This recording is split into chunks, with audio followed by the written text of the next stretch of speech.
Welcome to Cleveland, Ohio. A look high above Quicken Loans Arena. Game with big playoff implications. And this year's revelation at quarterback, Randy Hibbert, putting together the best season of his career. Shane Austin was the breakout star a year ago for the Gladiators. He has struggled mightily, but the Gladiators are back at home and desperate for a win. Tonight, the AFL is in the city of Cleveland, where one team is rising in the standings while the other needs to get back on a winning track.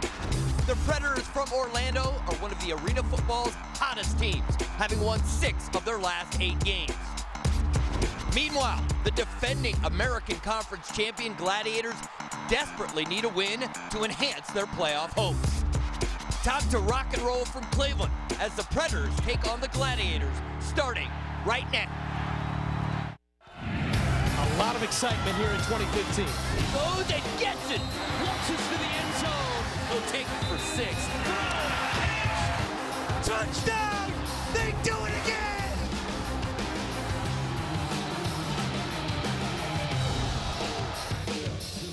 The Rock and Roll Hall of Fame. And music will be a theme tonight at Quicken Loans Arena.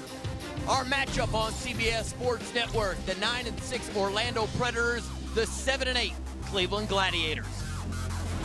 The American Conference standings, Orlando clinches a playoff berth with a win tonight, but not the South Division. And Cleveland right now holds the number 4 seed in the American Conference. Good evening. Ari Wolf alongside friend and partner Anthony Herron. So glad that you're with us. And for Orlando, this is a team that's had some ups and downs. But when Randy Hibbert has been healthy, they've been one of the elite teams in the American Conference, and they're red hot right now. There's no doubt about it. That's what's so fun about tonight's game. We're at that point in the summer where a lot of these contests around the AFL have playoff implications. This one maybe as much as any. Randy Hibbert has only started 8 games, but when he has been in there, he's been arguably the best quarterback this season in the AFL. A historic season so far for Randy Hibbert. He's left the lineup with injury for about half the season, but in only 8 starts, he's got an all-time record so far in completion percentage, an all-time single-season high in pass efficiency. If Randy Hibbert had played most of the games this year, he'd be right in the thick of the MVP discussion. Now, Shane Austin last year led Cleveland to the Arena Bowl. They were 19-1. They won 6 games on the final play of the game. Where has the magic gone? We went from being stone cold last year to, as of late, being ice cold for the Cleveland Gladiators. And his head coach, Steve Tunn, said he needs Shane Austin to play better, but no doubt the teammates around Shane Austin need to be better as well. When he's as good as he can be, this is a team that can still compete for an Arena Bowl championship as they did last year. But Shane Austin tonight has to be the best version of himself. Cleveland's final 3 games of the season will be right here at Quicken Loans Arena. If they get hot, they could still be very dangerous in the postseason. Do not go anywhere. We're coming back with the opening kick between the Predators and the Gladiators on CBS Sports Network.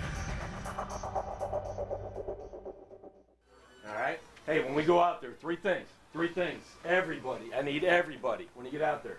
Execute, man. Execute. Do what we do. Do what we do. Don't worry about them. Do what we do. And trust that guy. Do your job. Everybody do your job tonight. Don't worry about anything else. Second thing, it's right up there, high energy.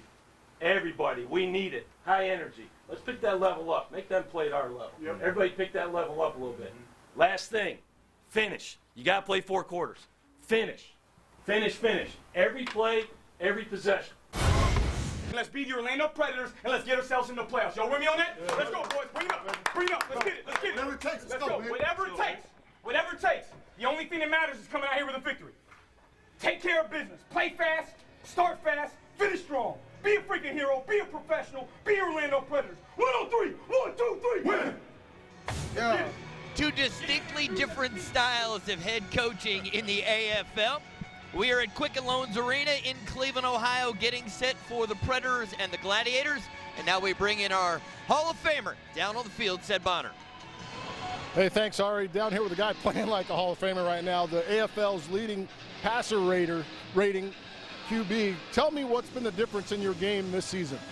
Just the confidence. You know, coming to a team with a coach like Sia Burley, coming in and the way he teaches the game, the way he's understanding it, and he's always performed at a high level, playing and coaching, and to come into a team like that and to be taught by a guy like him is just boosting my confidence. You guys are in control of your own destiny as far as the playoff goes. How important is it to come in here to the former conference champions place and get a victory tonight? Oh, it's huge for us tonight. Everybody that we play from here on out is vying for a playoff spot. And to come out here tonight and play in this hostile environment, it's going to be big for us. Appreciate your time, Randy. Thanks so much. Guys? Thanks, guys. Now to the rules of the game. Running clock into the final minute of each half. You see the dimensions of the field. No punting, no outside stunting or twisting. Ball off the rebound net is live, and one wide receiver may be in forward motion prior to the snap. Orlando wins the toss. They defer, and we'll get the ball at the start of the third quarter. There is Cleveland head coach Steve Tunn, and there's Rob Keefe. He's on the road, and he's even trying to fix the arena. Rob Keefe, there's no job. It is below him. He will do whatever it takes. Constant motion. It's pretty much what it comes down to for Rob Keefe. He's always doing something, always got his energy up. He's done a magnificent job with the Predators. Predators looking to go to the playoffs for their third straight season. And Mark Lewis, veteran kicker, 35% of his kicks are touchbacks, and that is best in the AFL. Amari Jackson is deep for Cleveland, and here we go. And Jackson will get a chance at a return. Jackson across 5, a little wiggle, and forced out of bounds at the 7. Shane Austin played every game for the Gladiators, completing just under 62% of his passes. The 86 touchdowns you like, the 17 interceptions have been very frustrating for Shane. A lot of those interceptions, Big Ann, have come in the red zone. And part of it is from when Shane Austin holds the football too long. The red zone can be difficult for a lot of AFL quarterbacks. For Shane Austin, continuing to develop that part of his game, he certainly struggles down there, but he has to make the quick reads, get the ball out on time. Austin steps up, and he is good running the football. Leads the team in rushing. Here are tonight's Go RV starting lineups. Again, take us through them. Well, throughout the entire lineup, there's certainly experience for the Cleveland Gladiators. One of the players that I've got my eye on tonight, though, is Amari Jackson. He's a player that has had big games as of late, kind of found his way in this offense as a wide receiver, but also one of the top all-purpose players in the Arena Football League, an explosive kick returner as well. What? Colin Taylor in motion. It's Goodman who makes the catch. Goodman last year, one of the elite receivers in the AFL. His numbers are good, but he's battled some injuries and has not put together a season quite as good as a year ago. One of the things he's always been known for is being consistent as a wide receiver in the Arena Football League, and the fact that he's had to miss some games has certainly hurt his productivity, but he can still make the surface grab. He played not too far away and played his college ball for the Cincinnati Bearcats. Amari Jackson. And Amari Jackson close to midfield as they pick up the first down on third down. Amari Jackson played at South Florida, and he's a guy who really can shine, but has also made critical mistakes. He has. He's a player that, isn't always focused in the proper moment. A guy that, the intentions are always good, but doesn't seem to have that consistent focus that allows him to be the #1 type of wide receiver that his physical tools would dictate. First and 10 for the Gladiators. Meshach Williams is offsides, the right defensive end. Defense number 42, undebated to the quarterback. 5-yard penalty, still first down. Williams leads that Orlando defense in sacks so far this season, had 2 in their victory over the Tampa Bay Storm last week.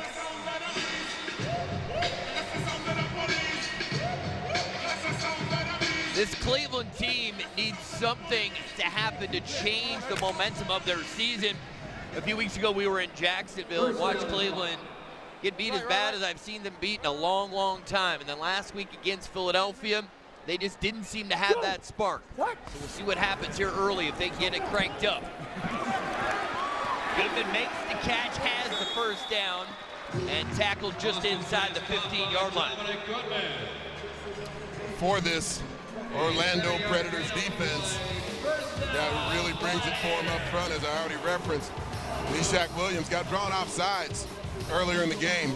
very opportunistic Orlando defense, not dominant at many individual positions, but Williams is a player that's been their most consistent and productive pass rusher. Their jack linebacker is very good in Terrence Moore.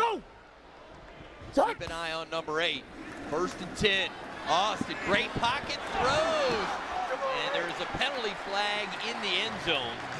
Nick Taylor, who's had an outstanding rookie season, went up and knocked it down, but he may get penalized here for pass interference. Pass interference on the defense, number 32. 10-yard penalty, automatic first down.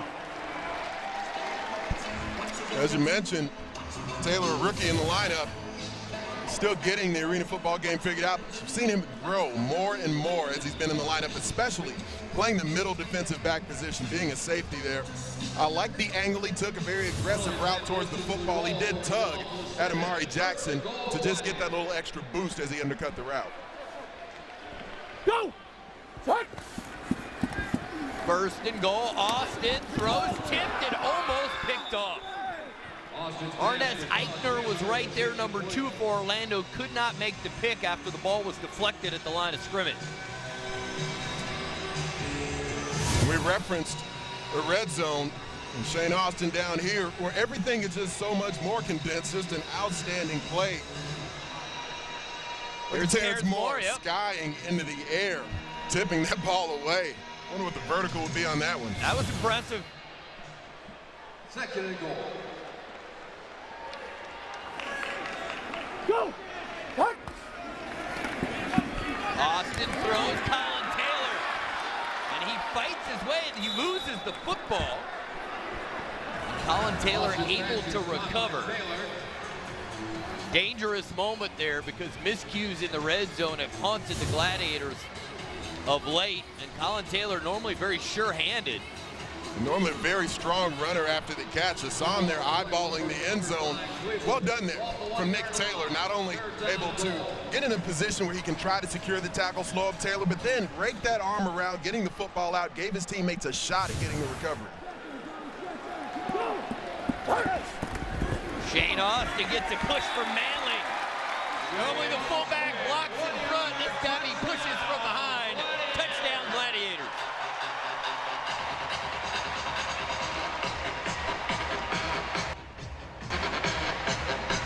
You reference Manley in the fullback position. See him there, he's still offset. He's gonna go as Shane Austin gets the snap from center and just start to ride him into the end zone from behind, making sure his quarterback gets into the paint. Austin, 6 feet, 200 pounds. He gets Manley 6'4", 330 behind him. It becomes much tougher to stop there. Adrian Trevino on for the extra point. The kick is up, and it is good.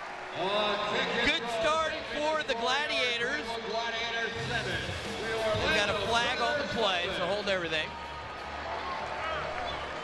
It's against the defense, so we will step away. Good start for Shane Austin. He gets the opening touchdown of the game with help from Manley.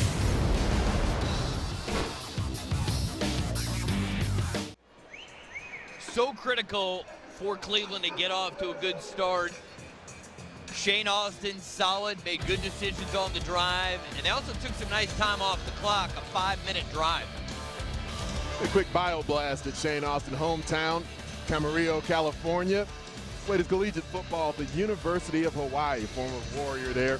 2-time academic, all WAC selection in this, his 3rd season in the Arena Football League. And as we referenced in the opener, Shane Austin had a fantastic season last year, leading his team to the best regular season record in Arena Football League history. Henry Trevino set to kick off. Brandon Tompkins deep to return. Brandon Tompkins is deep for Orlando, and he is a serious threat. 4 kickoff returns for touchdowns this season, and he leads the AFL in all-purpose yards. But a great kick from Trevino, so no chance for Tompkins. And now we will take a look at Randy Hibbert, 6'3", 205 pounds in his 3rd year in the AFL. His numbers are staggering. Better than 75% completion percentage, 2,400 yards, 47 touchdowns, just 3 interceptions.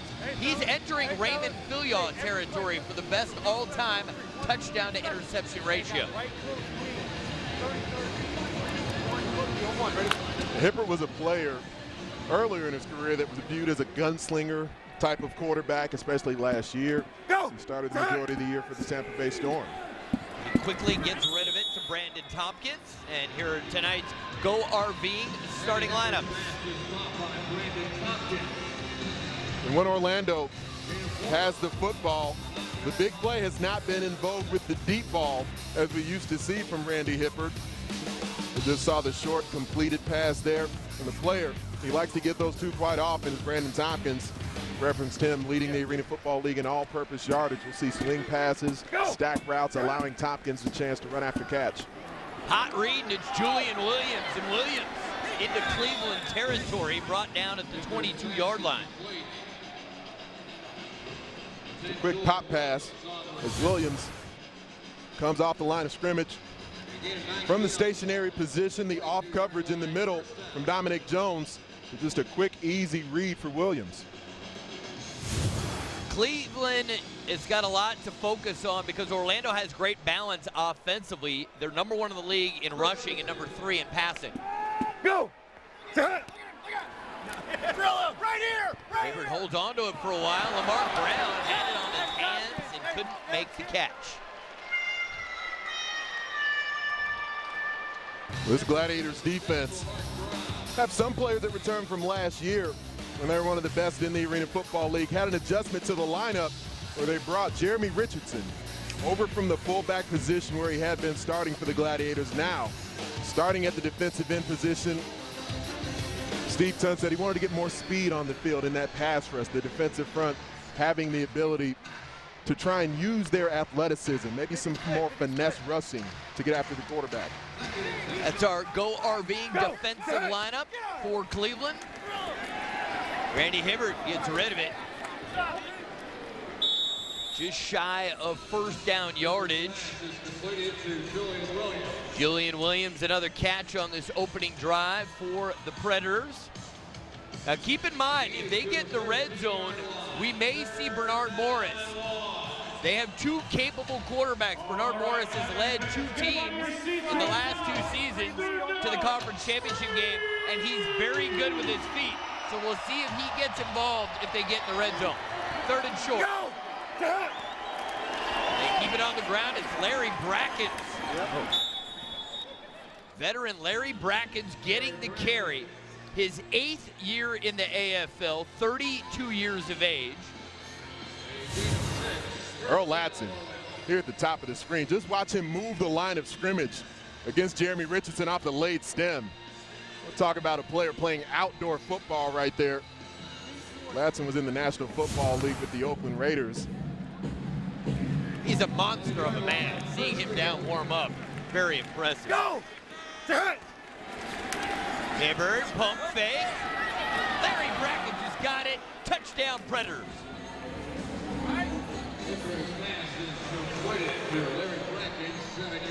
It's quite an answer from the Predators offense and Randy Hibbert. You see him looking comfortable in the pocket. That allows Larry Brackens the time it'll take to set up this corner route.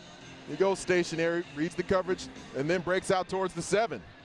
Hibbert sees it. There's no pressure in his face. Larry Brackens now 22 receiving touchdowns at the age of 32. Extra point is up and good for Mark Lewis. And Rob Keefe's plan for Larry Brackens was really to just use it when they get to about the 15-yard line. And he comes in, makes 2 key plays, including the opening touchdown of the night for the Predators.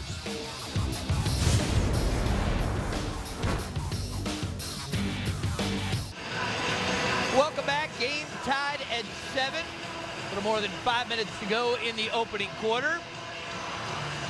Randy Hibbert. Now, he's got a chance at 2 different AFL records.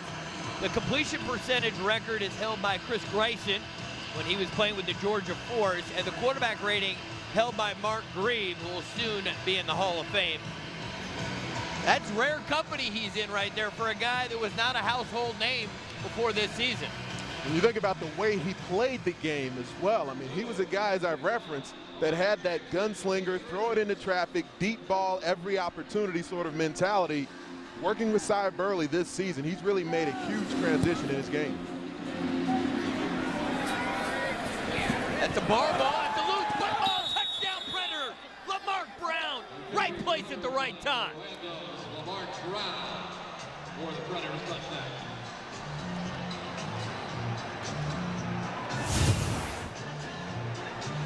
As the kick comes off the foot of Lewis, you see those 7 angry men from the Orlando Predators, and Lamar Brown coming up the number 2 lane right there. Johnny on the spot, recovering the ball. Very difficult to field that football from Amari Jackson. As soon as it hits the turf, coverage team allowed inside the 5. In my humble opinion, in the 2015 season, there's Mark Lewis and kickoffs and then everybody else.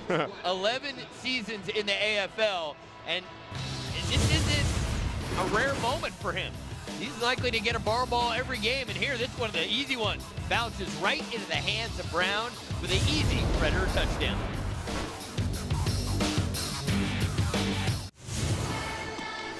All right, Wolf referenced Mark Lewis and his abilities as a kickoff specialist, not just an onside-er, but let's freeze it here. We got the uprights there in the middle. That more taut part of the net just outside the 2 uprights are where the ball will ricochet more violently. That's what made it so difficult for Amari Jackson to field it, because Lewis was able to get it just right near that bar. Ed Bonner, how'd you see it play out down there? I agree, and it was very tough balls coming down at a tough angle, but he had time to put his body between that, and that's where the little things like studying the net, taking some off before the game, you figure out where it's coming on those kind of ricochets. Amari Jackson plays this one cleanly and forced out of bounds at the 10-yard line. Amari Jackson returns. Arnaz Zeichner, slap for Lucas Oil Racing. Pro 4 and Pro Buggy returns to CBS Sports Network for round 6. Join us. Looking for the 5th consecutive round in his quest to become this year's champion of the Off-Road Racing Series, Sunday at 8 Eastern, right here on the 24-hour home of CBS Sports.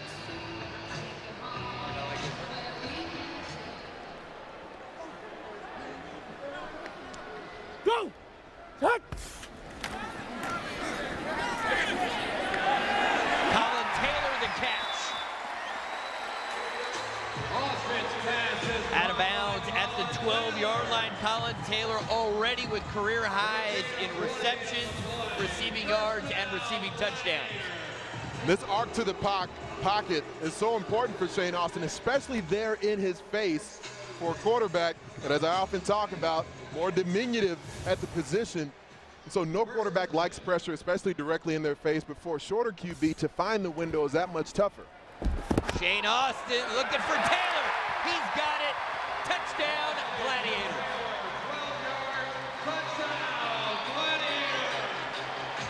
There was some late pressure coming on this particular play from the nose position in Austin Brown, but Austin did a nice job staying in the pocket, keeping his eyes down the field to Colin Taylor.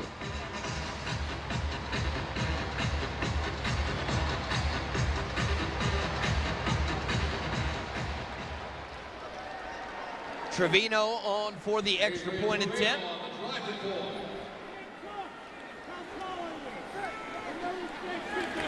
Not a very good stat. Deeker gets it down, and Trevino able to convert. Well done, Chris Deeker, the backup quarterback, as he handled the poor snap. Game is deadlocked at 14. Here's a look at the route, Colin Taylor, and those sure hands in the end zone. Fun start here in Cleveland. We're coming right back.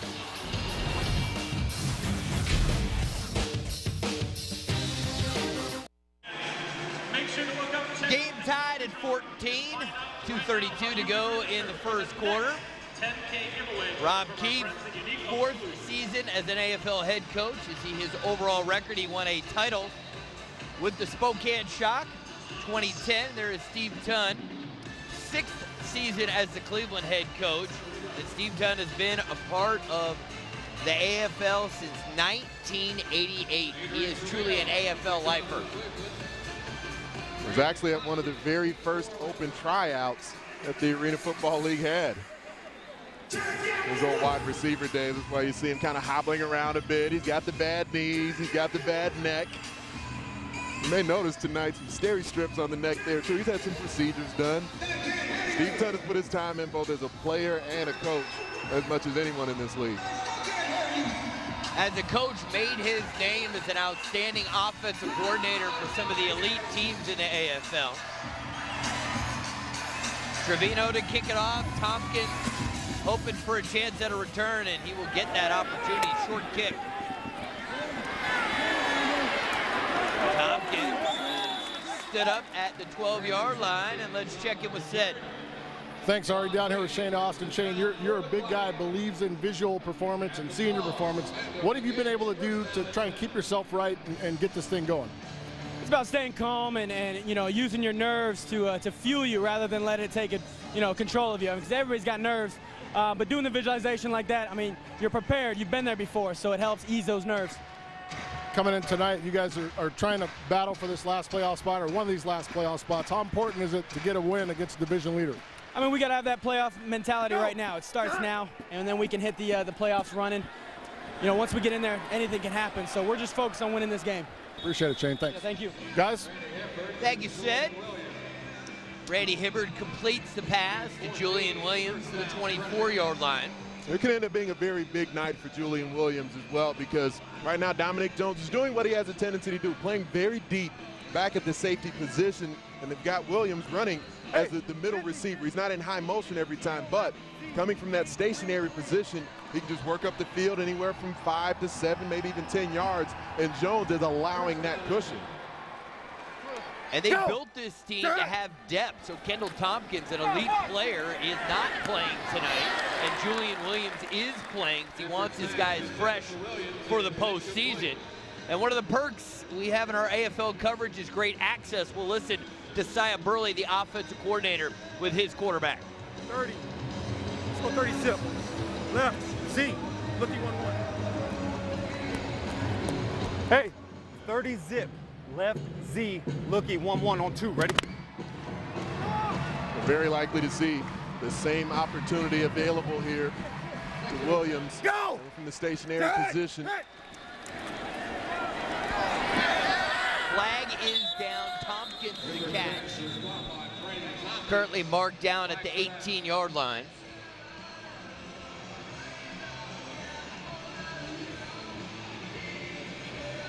We referenced Steve Tunn making his name as an offense coordinator. One day we may be saying the same thing about Sia Burley. Illegal formation on the defense, number 9, moving forward to snap. It's a 5-yard penalty. Repeat, second down. Let's have another listen to this impressive OC with his quarterback. Go.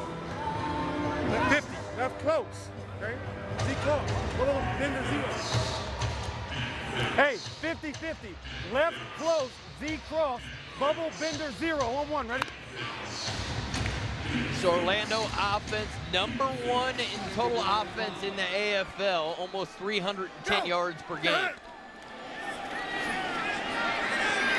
Hibbard goes sidearm and completes it. Nice adjustment from Randy Hibbard. And now the ruling that it's incomplete. Brown not able to hold on to the football. He must have lost it. We lost his vision of the field here on the near side. Here's a better look. He clearly dropped it after he ran into those padded boards. We have come to the end of the first quarter. Entertaining first 15 minutes from Quicken Loans Arena. Cleveland and Orlando tied at 14. We're watching Arena Football on CBS Sports Network.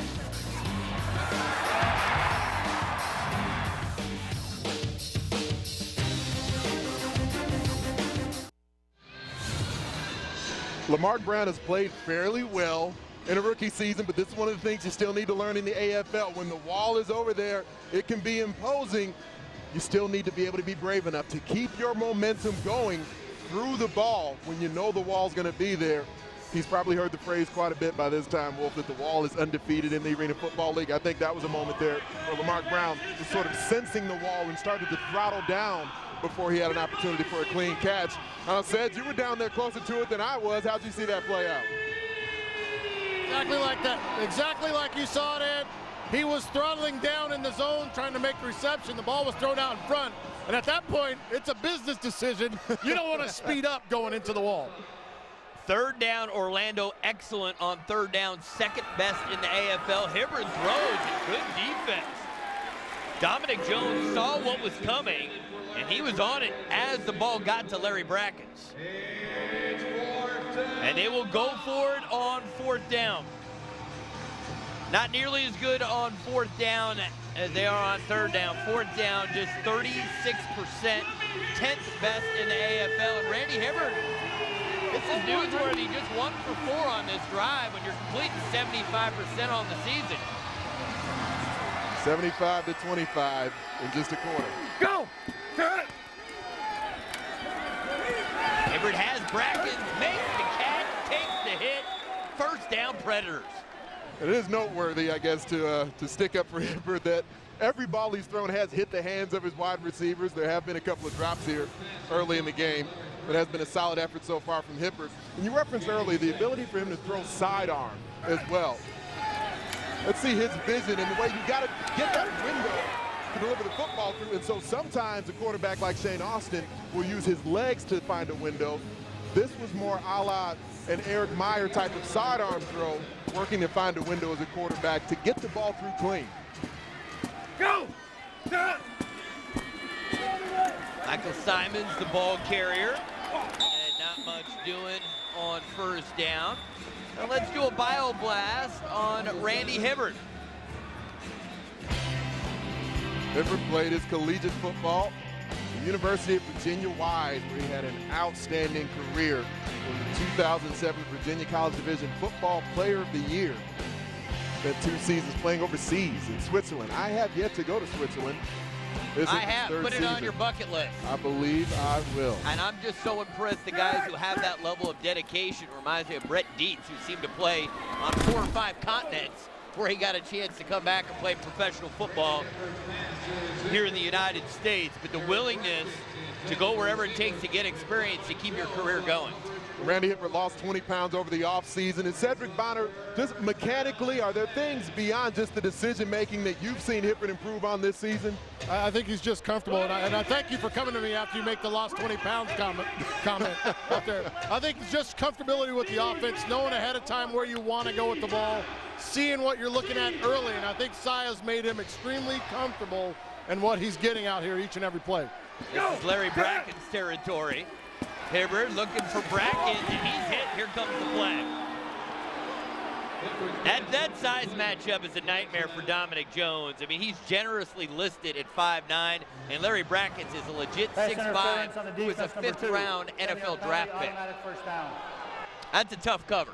A very difficult duty for Dominic Jones, and he's a violent hitter from the safety position, and so you see him at times where he'll just allow this catch to be made and then come up and just lay a violent hit on someone. But Larry Brackens is so big that Jones makes the decision. He's got to try to play through to the football to deflect it away, because that size advantage from Brackens, he may not be quite as likely to dislodge the football just through a hit.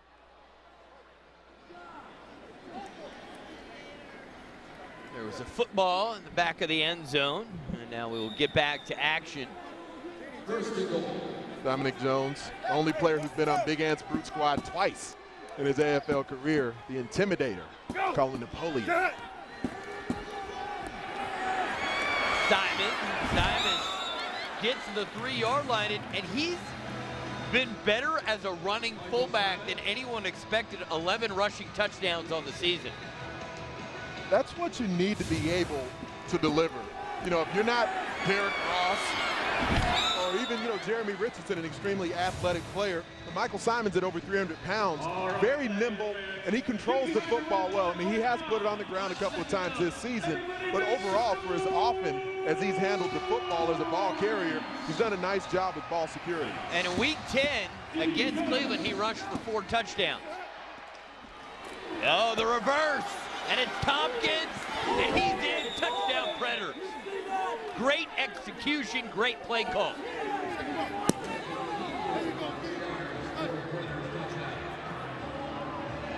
I called out Lamar Brown before we went to that last break.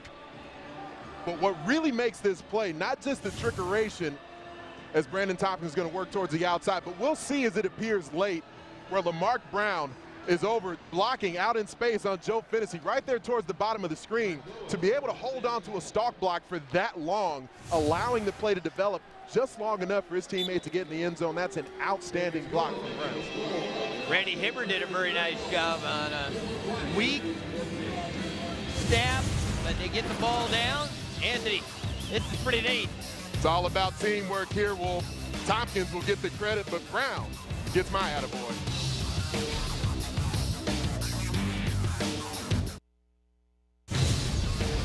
Arena Football League on CBS Sports Network is being brought to you by Go RVing. Visit GoRVing.com to find the dealer and RV that's right for you. 21-14 the score. For the latest news, scores, and stats, log on to arenafootball.com. Whether you want to check out special features on the league's brightest stars or watch live games via the ESPN free video player, arenafootball.com is where it's at. Mark Lewis about to kick off. He is the reason there is a 7-point separation. Orlando gained an extra possession. He hit one just off the bar, and it was recovered by Orlando for a touchdown. See if he can do it again. This time, Amari Jackson momentarily had a seam and it closed fast. Stopped at the 5-yard line. Cleveland will trot their offense out onto the field, and their head coach, Steve Tunn, calls the plays. And we will listen in as he talks with his quarterback, Shane Austin. Left yo-yo, 50 bench, wing go. Hey, on two. Left yo-yo, 50 bench, Z go, on 2 and 2, ready? Yeah, Z. So in this case, Amari Jackson, backside receiver, will come from the wing. He'll be on the go route. Jackson to catch. Spins away from one defender. Brought down at the 20-yard line, and our Sid Bonner is going to hustle down there, and he's going to listen in as well.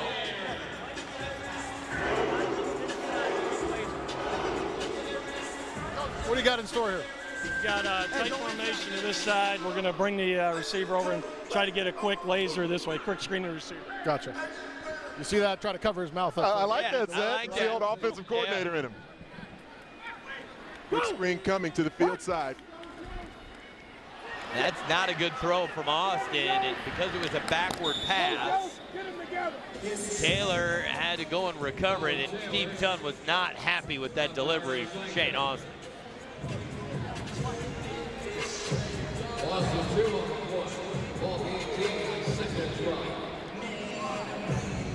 Well, I've set Bonner down there again in a moment. Hey, long three, right? We got Goody in motion on the front side. He's going to do a bench route, and then CT is going to corner right behind him. Oh, nice. Nice combo route here. You see the out to the field side, stationary corner route. Austin throws, and Goodman makes a terrific catch. Right at the sticks. The bench route they referenced with Dominic Goodman essentially works as an out route here in the outdoor game, and then Colin Taylor takes a little longer to develop. He's the one coming over the top, allowing that level to develop. But well played spacing-wise from Terrence Moore. He's a guy who can play defensive back. He's done both in the outdoor game. Made it a more difficult delivery for Shane Austin because there wasn't as much space. It's a good throw. Manley the ball carrier, and he picks up just a couple of yards. Rookie who played his college ball here in Ohio at Toledo. 25 years old. There's part of me that feels like with Cleveland being on the 18-yard line here, this is where maybe they start thinking end zone. You know, once you get around that inside the 15, the red zone is inside the 10, but that's where Austin, the windows condense even more for him. Austin on a 5-step drop, gets it to Jackson. Eichner was right there, so it's going to bring up 3rd down and 4 yards to go at the 14-yard line. Do you think it's now become a part of Steve Tunn's thinking that you almost don't want to get yourself to the 5-yard line, that you don't rather score from a little further out, given their struggles in the red zone? Steve Tunn isn't the type of guy who thinks that level of almost a sabermetric sort of approach where you're paying that close attention to the numbers. He's more old school than that, but I think it should factor into the game plan of how you call it once you get inside the 15. Austin to Taylor, touchdown Gladiators. Big Ed, that's a great example because that's a throw that Austin can make and see it, and it works to perfection. You know, you'll be called upon as an arena football quarterback to make throws from everywhere, but when we're talking about the comfort zone of Shane Austin, from there just inside the 15-yard line, the vision isn't nearly as muddy as it is as you approach the goal line more and more. We've seen over the last 2 seasons, he's got the ability to make these throws. Colin Taylor, 2 touchdowns tonight, 34 receiving touchdowns on the season for the former Hoosier. Trevino's extra point is up and good. Game tied at 21. Austin and Taylor spent a lot of time working together after practice. This play to perfection.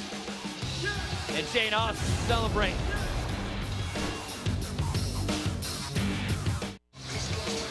Beautiful view of downtown Cleveland. Very good game tonight at Quicken Loans Arena. And a lot at stake for both of these teams. Cleveland needs a win to stay a part of the playoff picture. They are currently the number 4 seed. And Orlando with a win tonight guarantees a playoff berth, but not the South Division. But they do control their own destiny to win the South. Can't ask for much more than that at this point in the season. Controlling your own destiny. A lot of folks who are here in attendance to see a band 38 Special. I'm not quite as familiar with them as some of the folks in the truck, but... Yeah, well, because you're too young. I mean, we are, because we're older than you. 38 Special coming up. I mean, I thought Ryan Hennessy, our director, was going to break out and dance at the meeting this morning. He was so excited. Now, what type of dance would match with a 38 Special sort of hit? The kind of dance that almost anyone can do. Okay. It's good, simple American Southern rock. All right. You can have no rhythm, and you can dance to this song. Fair enough. Randy Hibbard, 6 of 11, 59 yards, and a touchdown.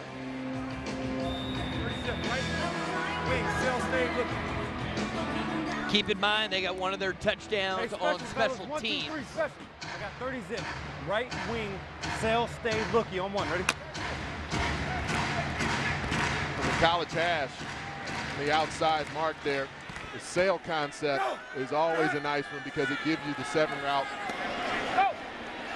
Lamar Brown makes the catch. Picks up 8 yards on the play. And let's go back to Rob Keefe's philosophy in the offseason about having depth. That was the thing he talked about. Week 1, we were down there with Orlando, and it's worked out. Both quarterbacks have played. We've seen a lot of different receivers, so when other teams have injuries, it's really slowed them down. That has not been the case for the Predators. And obviously the concept of depth is something that all teams want to develop, but where Rob Keefe takes it to another level is that even if guys are healthy, he'll put other individuals in the lineup to get reps. Going deep for Tompkins, and Williams is there too, and it's incomplete.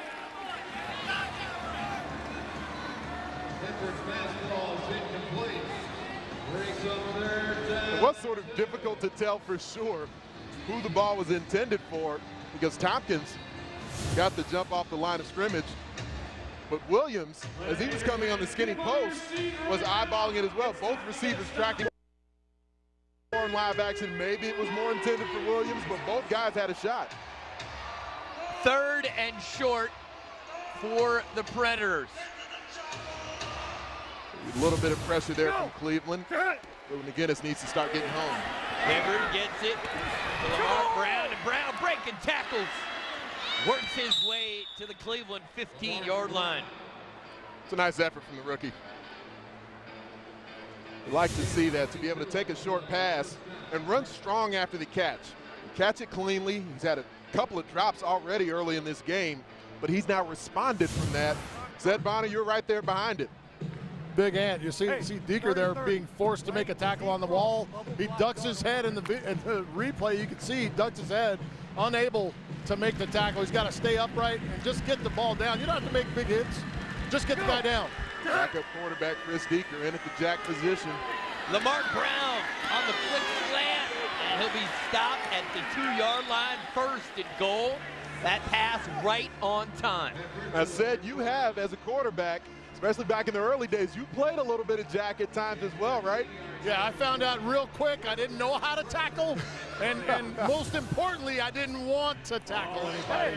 So I had to get out of there real quick, had to start dropping passes at the wing position, missing a lot of tackles. I didn't want any part of that. One of the most impressive things is Steve Dunn says Chris Deeker wants to be on the field as a jack. Now here inside the 5, you see them bringing the big lineup in.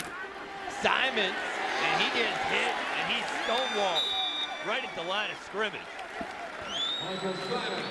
It's a Cleveland defense last year that had a number of goal line stands. It was an area that they really excelled. Got the great and Richardson in the lineup.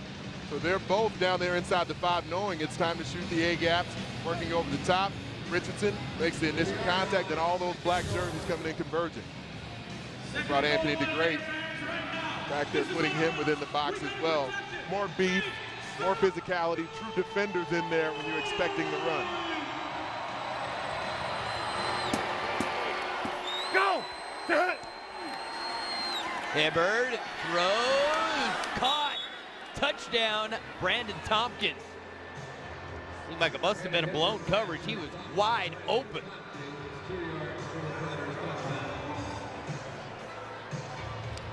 It was because of Larry Brackens. That big frame of Brackens, as he runs across the formation, runs the defensive backs into each other, and so it makes it that much more difficult. Dominic Jones gets lost as he's working through the traffic.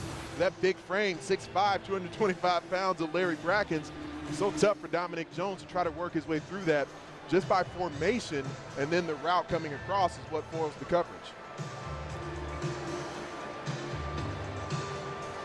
Tompkins putting together the best season of his AFL career. 5th year in the AFL, 27 years of age, played college ball at Arkansas State, leading the league in all-purpose yards. He now has 21 receiving touchdowns. And he's wide open. He did bobble it, made it a little tough.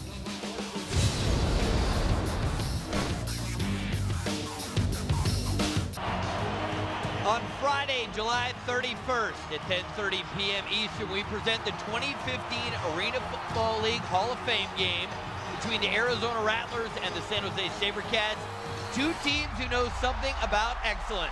Also, we will induct the 2014 Arena Football League Hall of Fame class. Tune in at 10:30 p.m. Eastern. That's Friday, July 31st only on CBS Sports Network. That will be a special night. The night before is when the guys will be inducted. It's a 4-member class this year going in. Onside kick here from Orlando, and a flag comes in. Nobody got a hand on it. Have to wait on the flag to see. It was a good onside kick. As expected. Mark Lewis. Yeah. And that more of the standard variety from Lewis, going with the high hop. Seen Mark Lewis approach the football and then dribble it behind himself with a reverse pivot. He's dribbled it to the short side. He's going with the bloop down the middle of the field. He certainly has the most variety of any of the kickers in the league. There's no foul on the play for kick-catch interference. The ball was over 10 yards and hit the ground. The ball went out of bounds.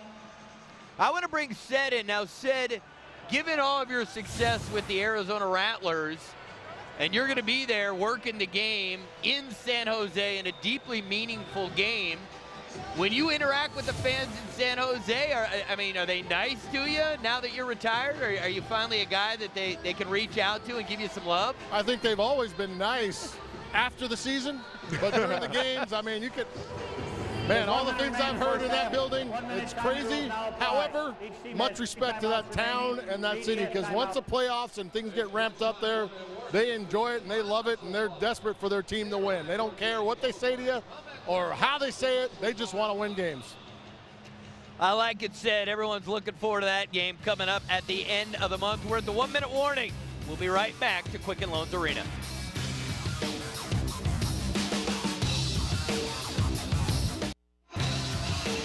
Here's a look at the National Conference standings, and if you weren't paying attention last night, Arizona loses at Spokane. So Spokane's looking like they are going to make the playoffs, and what it does for that Arizona-San Jose game at the end of the month, if San Jose doesn't lose between now and then, really, that's really for more the psyche for the National Conference title game if it ends up being those two, because it's no longer going to be for home field advantage. All right, Jackson is interfered with in the end zone. There hasn't been an official stop in the game yet by either defense. The one possession lost was on special teams off the bar ball. Holding on defense number 32. Half the distance to the goal, automatic first down. But I do like what I've been seeing from the secondaries, especially from the safety position. I mean, Nick Taylor picks up another flag there, but it's tough duty. You're in the Arena Football League. The receivers have a huge advantage on you. But there's Jackson's working over the top. He's not allowing him just the free release. You know, you don't want that receiver being able to just come off the line of scrimmage snap after snap and not feel any hands on him at all. How about these numbers tonight for Shane Austin? 10 of 11, 111 yards and 2 touchdowns. The previous play.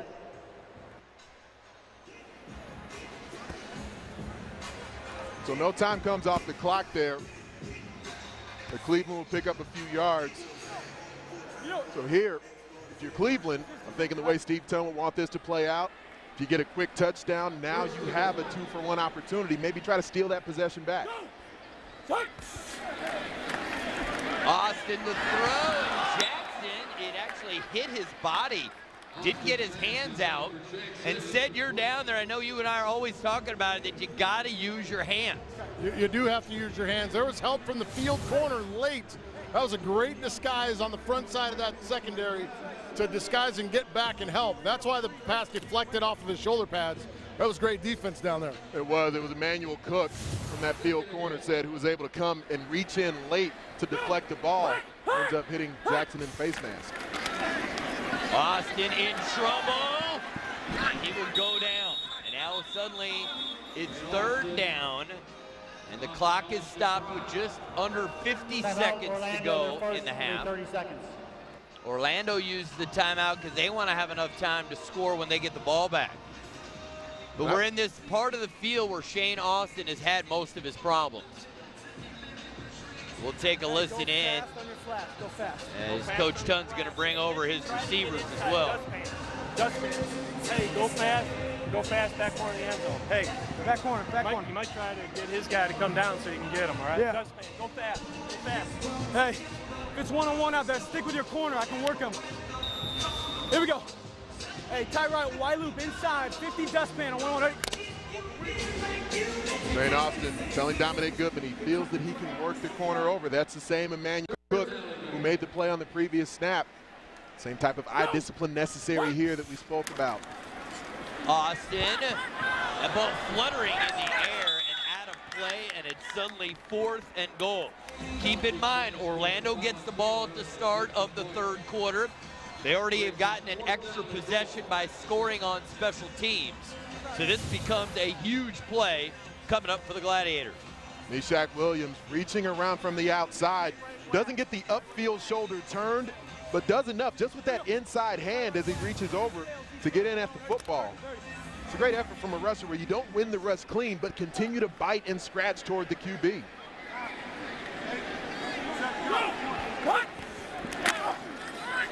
Austin. Pump fake, 4th down, throws, touchdown. Colin Taylor, his 3rd of the half.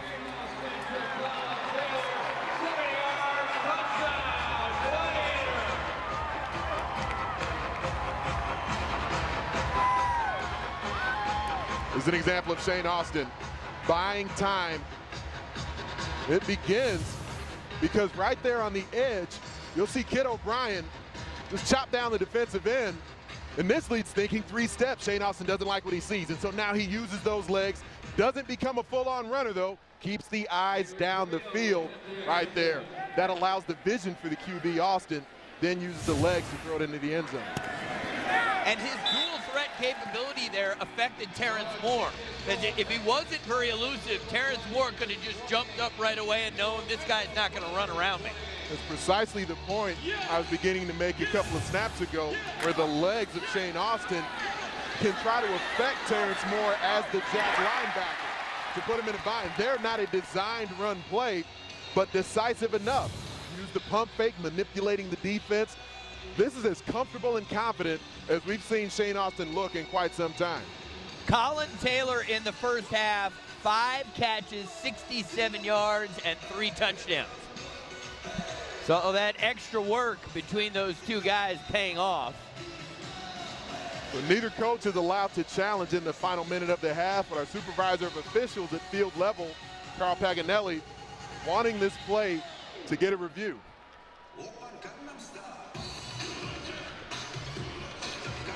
I think a possibility here is that the quarterback may have been beyond the line of scrimmage when he made the throw, but I am not sure of that at this point. We will be able to hear the conversation.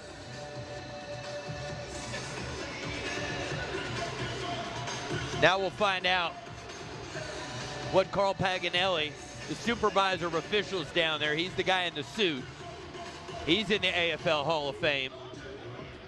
And Tom McCabe, tonight's referee, will let us know what the deal is. The touch play is under review. The flag was thrown before the extra point.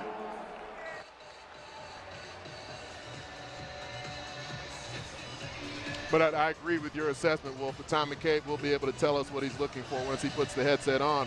Talking to our producer, Brian Carter. All right, gentlemen. Hello.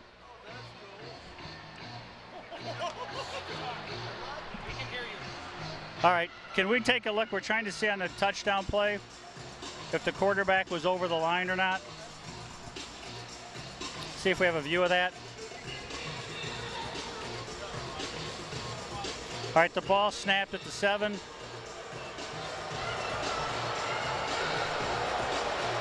Quarterback 7. All right. Let's see another look. Pretty close. It looks like he's not completely over the line when he throws. He's at the 7 now. It's thrown. I think that's gonna, let's see, one more view. Let's see what we got here. I think this is gonna stand. He's right at the 7 now. The ball's going. It looks to me like he let it go at the 7 and maybe landed at the 6. So this play is gonna stand as a touchdown and the extra point. We hear Tom McCabe using the term stands because there's not indisputable video evidence to either confirm or overturn the call. And so just like you hear in collegiate football at the major college level or in the National Football League, they say confirmed or that it's overturned, there's a more definitive thought process. There it's going to stand because they don't have anything definitive. I do think it's the right call. Stands. We have a touchdown and the extra point is good.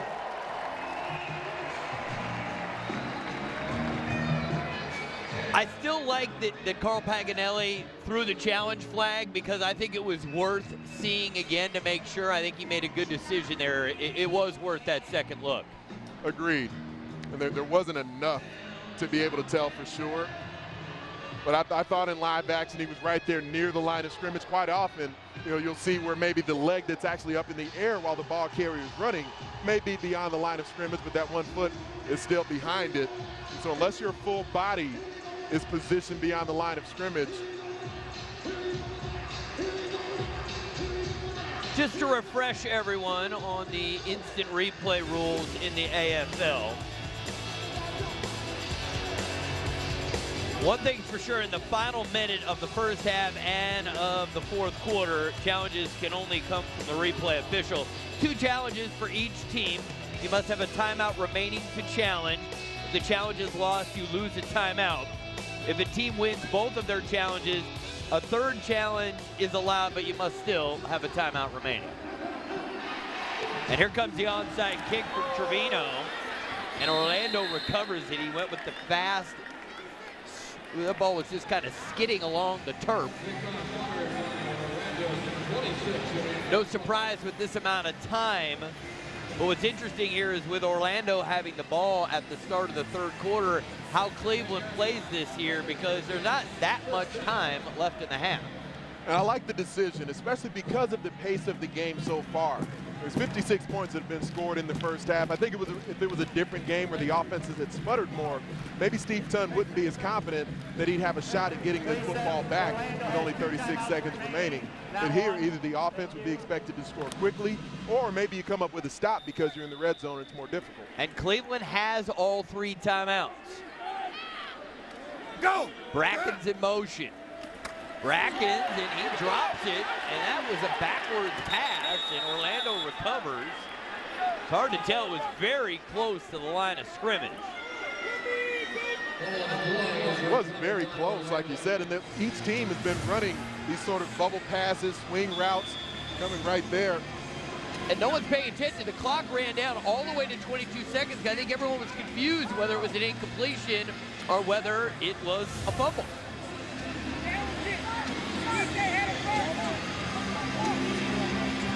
Timeout in Cleveland, their first. It's going to be 30 seconds. Please reset the game clock to 27 seconds. All right, they're going to give him 5 more seconds. As we were referencing, it was a difficult situation to tell for sure. Certainly respect the fact that the Gladiators defense played all the way through the end of the snap. You know, if it was just a completely sideways lateral, then that's fine. If it wasn't completely a backwards pass. Previous play is under review as to whether the pass was forward or backward.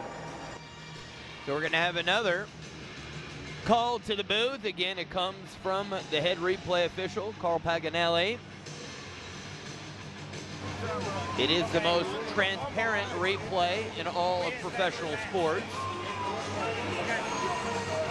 You at home will see exactly what Tom sees. This is a forward or backward pass. If you have anything down the line, that would help. All right, let's see. So the quarterback's at about the 7. Boy, he touches it at about the 7. I'm sorry, the 12. Let's see what else we got. Can you slow-mo it here? All right, he's at the 12. Boy, he's touching a little bit. Wow, he's behind. I think that's about the 12.5. We're going to stay with the backward pass. The clock continued to run. Again, he's at the 7. That's about, looks like he's about the 7.5. All right, thanks, guys.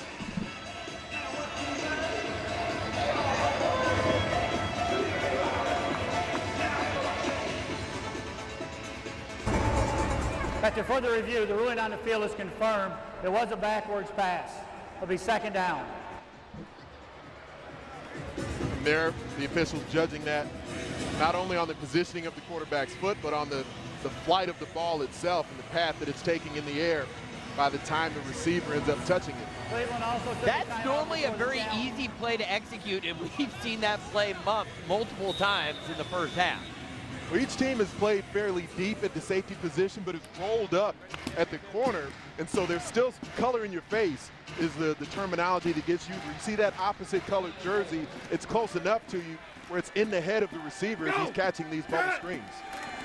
Hibbert keeps it himself. And this is really a play designed to make Cleveland use a timeout. And they will get Cleveland to use their 2nd timeout.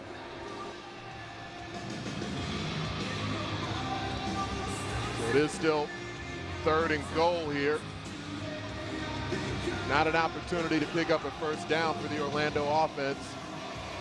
Cedric Bonner, you're down there checking this out from field level. We've seen a lot of different varieties in the red zone from Cy Burley.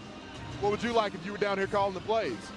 Well, it looks like Cleveland's going to kind of zone them up, and I wouldn't mind doing some kind of combo route inside or outside, but you got to have two going the same direction to take care of that zone that they're probably going to come out here and run. You're not going to see man-to-man coverage just for the simple fact that Larry Brackens is a monster. And Larry Brackens is in motion. Hibbard throws, and Brackens had barely turned his head around. The ball was by him. That'll bring up 4th down. And Orlando is going to go for a field goal. Now, I do want to mention one thing here that Rob Keefe said in the meeting, this is the time of year when fake field goals come out, or the entire playbook. So be curious if this could be a fake here. Excellent point, Wolf. We're just showing Dominic Jones there, not pedaling in the paint. 21-yard attempt for Mark Lewis. And he will kick it, and he will connect. The 11-year vet drills the field goal. Orlando leads 31-28. Cleveland, 1 timeout remaining and 16 seconds. Probably couldn't have gone much better aside from if the Cleveland defense maybe even came up with a turnover, but they get a half stop there, giving up the field goal. And so now there's an opportunity to get the football back with time to score and maybe even take the lead going into the half. That's precisely why the onside kick is attempted. Even though the Gladiators don't recover, it gives them the opportunity because the drive came to a head more quickly than if they kicked it deep to Orlando. And one that we've talked about on a regular basis, Ant, is it once you get under 40 seconds, that's sort of like the line, okay? Well, when it's under 40, you don't often see the onside kick. There they did it under 40, and it worked out. Coming up on the Arena Football Halftime Show, we will look at some of the lighter moments from this season. And we will also have first half highlights and stats, all that coming up at the half. And Randy Gatewood, wherever you are, make sure to stay tuned in at the half. You got something special planned for Gate? We got a little something for you, Randy. I don't anticipate an onside kick here from the Predators. They will kick it deep, and Amari Jackson is a threat. And Amari Jackson stood up at the 12-yard line, 11.7 seconds to work with. With the timeout remaining, they can call almost anything here on first down. Use the middle of the field. And frankly, with Shane Austin, I feel like his best touchdowns come when they're at about the 15, 20-yard line. They could easily get there on this play and set them up for a shot to score a touchdown on the final play of the half.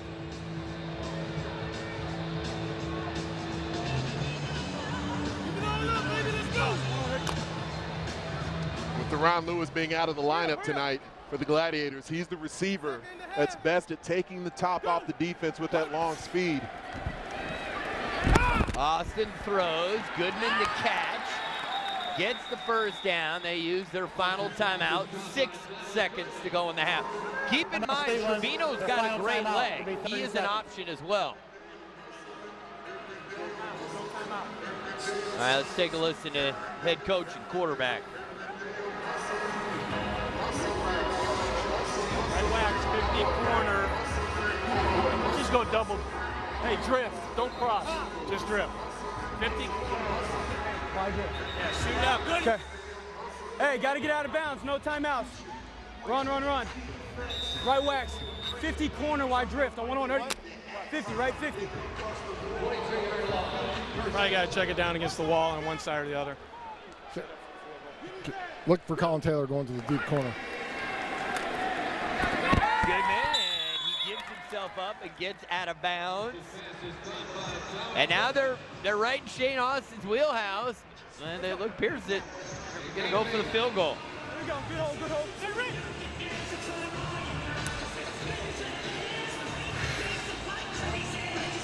Keep in mind, field goals are no sure thing. I mean, the goalposts are only 9 feet wide, and the bottom crossbar is 15 feet above the ground. So when we get a look at what Adrian Trevino's looking at, he is perfect. 5 for 5 this season. This is a 35-yard attempt. And Orlando will use the timeout to ice the kicker, and hopefully we can get a good shot of the uprights. Kind of reminds me of the opening round playoff game last year when Cleveland beat Philadelphia on a field goal of about this length. That was Aaron Petrie made the field goal. 9 feet wide.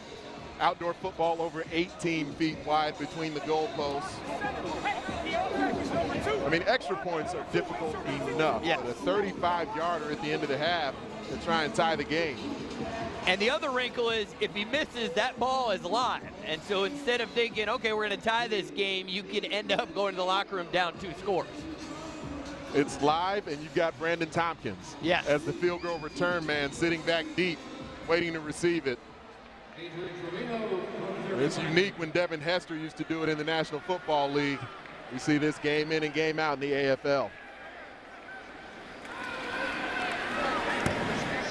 Has the distance, and it is good. Perfect 6 for 6 on the season. Adrian Trevino, game tied at 31. Playoff-type atmosphere, and both teams have delivered playoff-type performances in the first half. And they are celebrating here at Quicken Loans Arena, and let's go down to the field and set monitor. Thanks, Ari. Down here with Coach Keefe. Coach, well played first half offensively. What kind of defensive adjustments do you need to get in the face of these Gladiators? You know, our DBs have to make plays on the football. Right now, we're not getting any pressure from our defensive line, and we've dropped 2 interceptions. Let them get away with the 4th down there. You know, we're getting their best. Look, this is a desperate team. You know, they're 7-8. The last thing they want to do is go 7-9. They understand if we win this football game, we clinch a playoff spot. It's going to make it harder for them. Our guys got to step up to the challenge. We just got their best for the first half. We start out with the ball second half. We're going to play our level of game and stay focused and execute on both sides of the football. So is that going to be your speech in the locker room at halftime? Oh, yeah, damn straight. You know, my speech right now is a step up. You know, we've won 2 in a row. We can't get complacent. Right now, the knock on us is we get very complacent when we win a couple because then, you know, we get knocked back into reality. But to win the South Division, we know Jacksonville and Tampa Bay are hunting. We got to get to 10-6. The last thing we need to do is be 9-6 right now. They beat us the first game we saw them in the season. They beat us by 1 point in overtime. We got to separate so we don't have that happen to us again. Appreciate it, Rob. Thanks. Guys, I'm ready to play the second half, Wolf.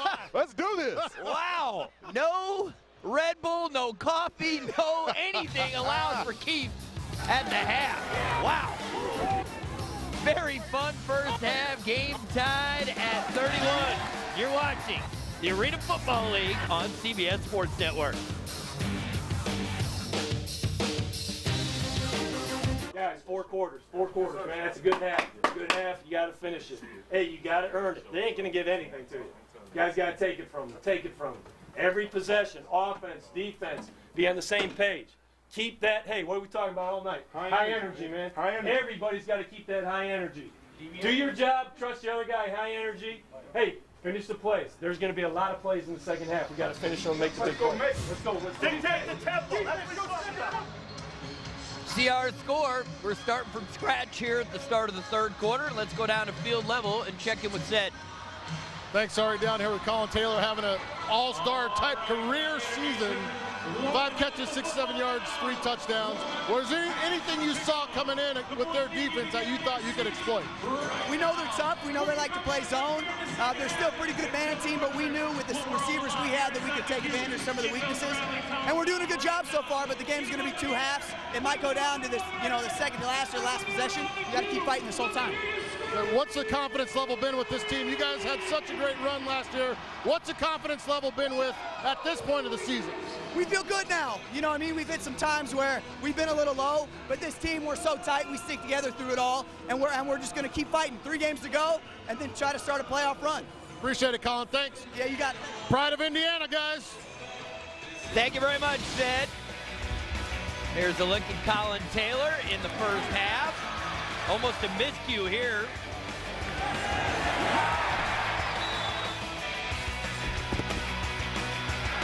He made your top 5 AFL wide receivers this season.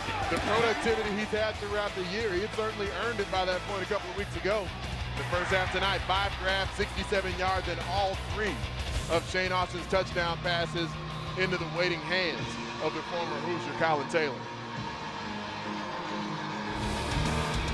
Quarterback comparison, both guys very good, but we came in Randy Hibbard, #1 in the AFL in completion percentage, but it was Shane Austin who had the higher completion percentage in the first half. This looks more like the Shane Austin that people saw the majority of the season last year.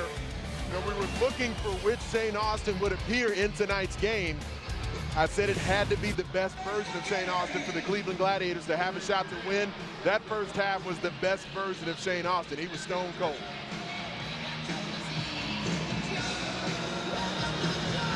Brandon Tompkins is deep for Orlando. He has 4 kickoff returns for touchdowns this season. They've held him in check tonight.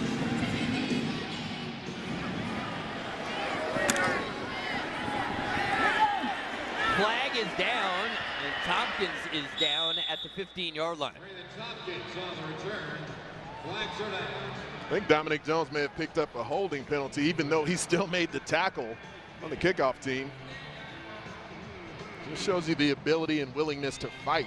During the return, holding number 8. Half the distance to the goal, first down. First half possessions. Orlando got to be pleased with that. So Randy Hibbard and the Orlando offense get us going here in the third quarter. While he had more incompletions than we're accustomed to, a lot of them were drops. And don't get me wrong, Hibbard played well in the first half. Hibbard over the jack linebacker, Chris Deeker, Julian Williams. When we go show this on replay, this is not an easy throw from Randy Hibbard. Chris Deeker, not a small guy. We saw Terrence Moore sky into the air earlier. Deeker every bit of 6'5", and then he gets the frame into the air as well, but a nice touch pass there from Hibbard. Just over the outstretched arms of Deeker. Williams there waiting to receive it. And while it's fair to call it a touch pass, it had enough zip so that the receiver had a chance to catch it before the defensive back got there.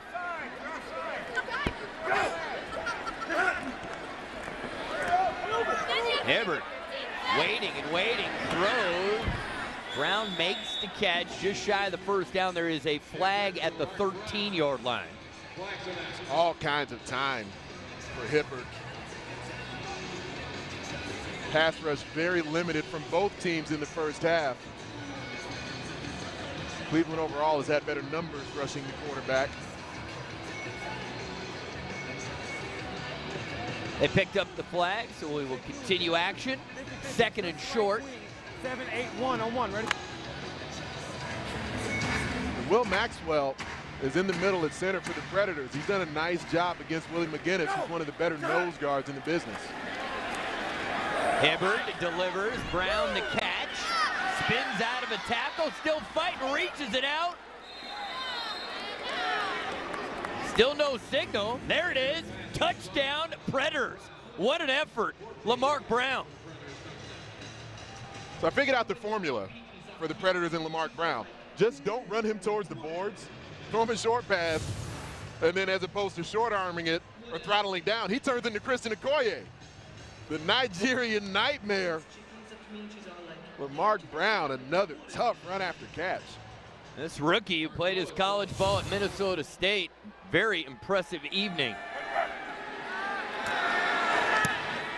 Extra point is up and it is good. That didn't take long. Orlando takes the opening kick of the third quarter. March it down the field. Randy Hibbard, another touchdown pass. Well, Lamarck Brown did most of the work on this one. I don't think he intended it to be a touchdown, but Lamarck Brown had destruction on his mind.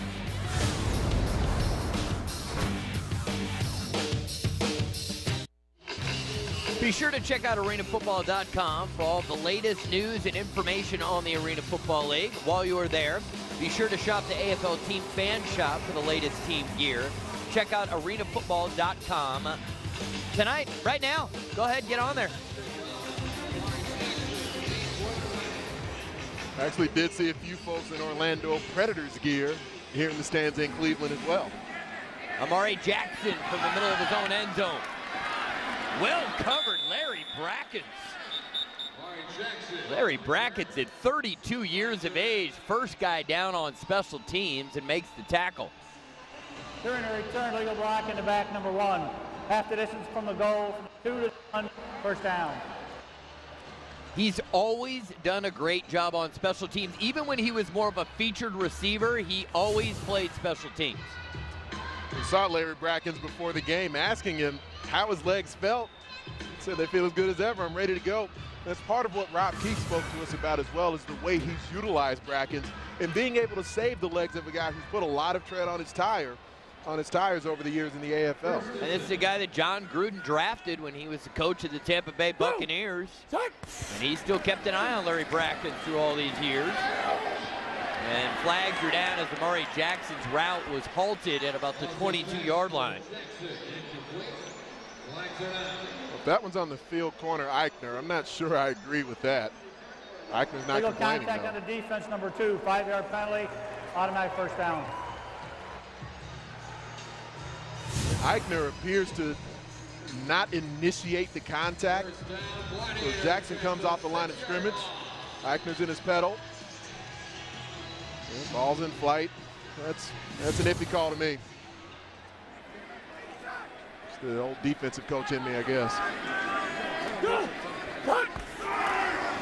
Fake the screen one way, come back to Jackson. Got a good block and has a first down. And will finally be tackled at the 22-yard line. Big fella's got out in space there. Amari Jackson lost his helmet in the process. Well, normally the fun we have is when linemen catch passes. Kid O'Brien is fun to watch when he blocks because he finishes every single play. The ball playing in the backfield is part of what takes most of the defense away. But then Kid O'Brien shows the hustle, running out in space. Doesn't only get one block, but then continues all the way through the echo of the whistle.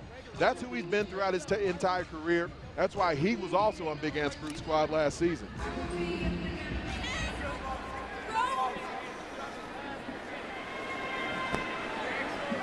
Andy Cruz in the game at wide receiver, number 15.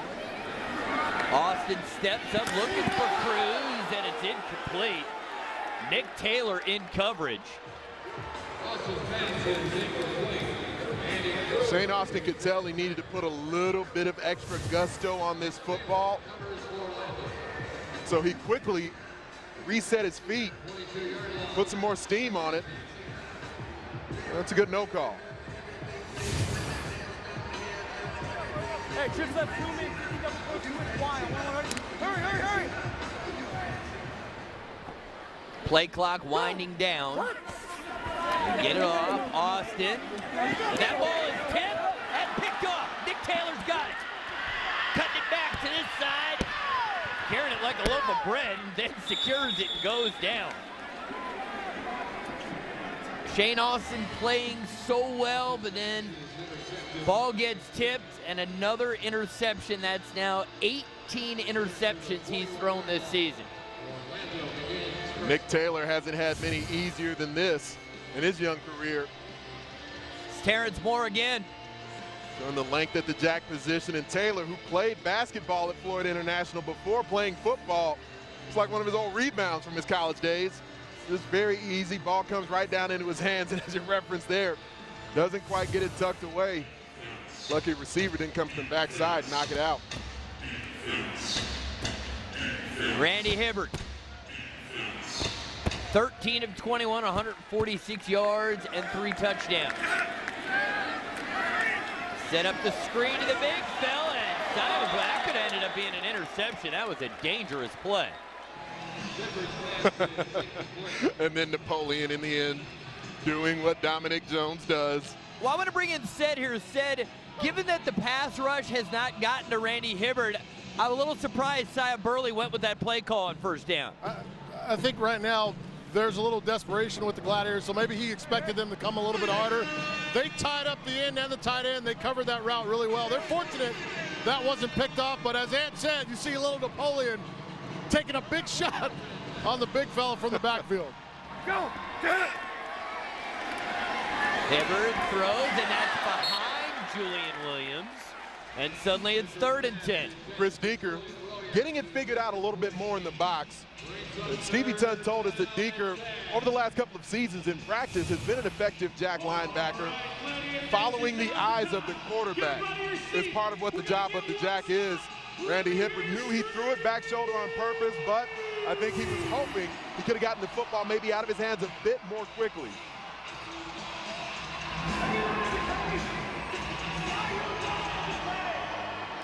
Go! Hibbert stands tall, looking for Tompkins, too much on the throw. 4th and 10.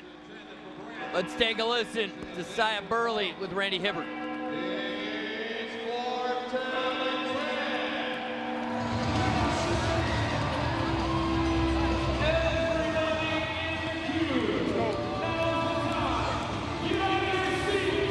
Come on. Let's go.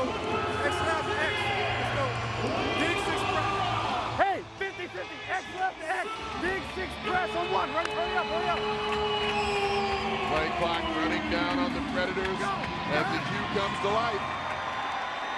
4th down. Hibbert throws. Larry Bracken's the catch. Takes it for 6. Touchdown Predators.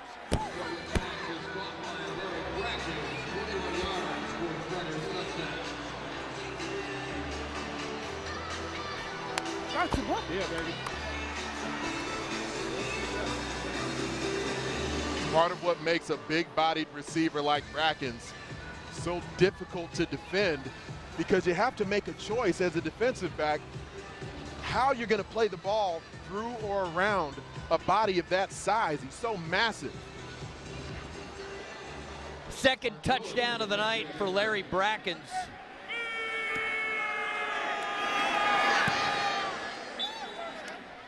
The 4th down completion. Randy Hibbert finds Larry Brackens. Sequence, huge right here. Getting the tip ball, Orlando gets the interception. Then on 4th down, it's Larry Bracken, shed the tackler, gets the touchdown, and there's the coach, little pump of the fist.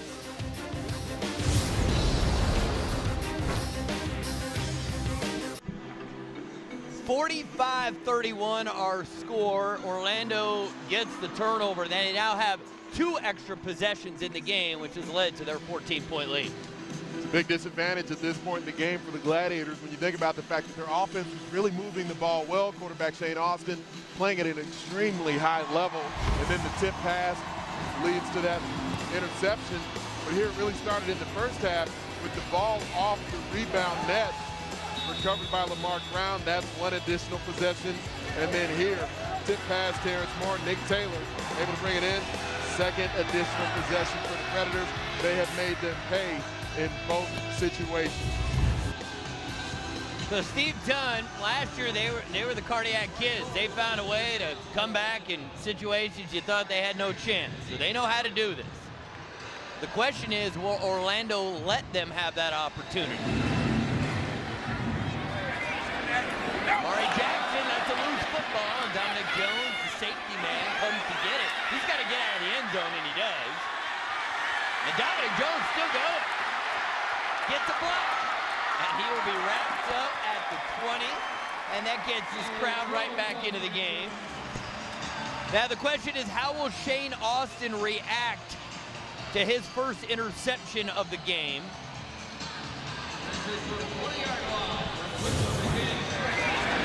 As the personal protector, that's precisely the position that Dominic Jones has to find himself in. If Murray Jackson can't field it cleanly, that's the 2nd line of defense. Dominic Jones not only gets the recovery, but makes a play. Dominic Jones looks healthier than we've seen in a while. He's got his burst back. Austin looking, throws, Goodman the catch. Gain of 5 as he's forced out of bounds at midfield by Emmanuel Cook. That's the important thing for Shane Austin to remember, is that pass, the stack route, the stop route, that's still just fine. We're only just over halfway through the 3rd quarter. They're down 2 possessions. Plenty of time to gain those possessions back, either through a defensive stop or through an onside kick. They can stay within rhythm offensively.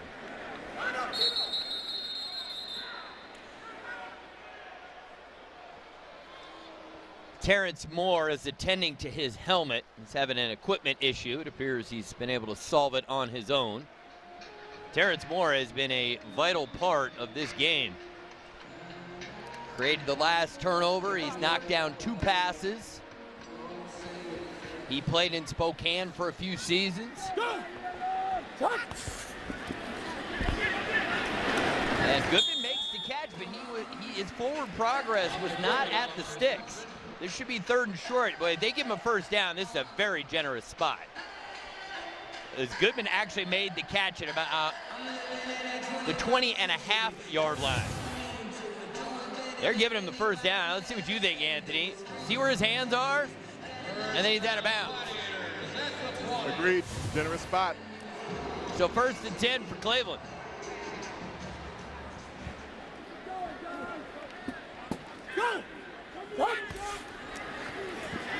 Austin and Jackson didn't expect the ball coming his way.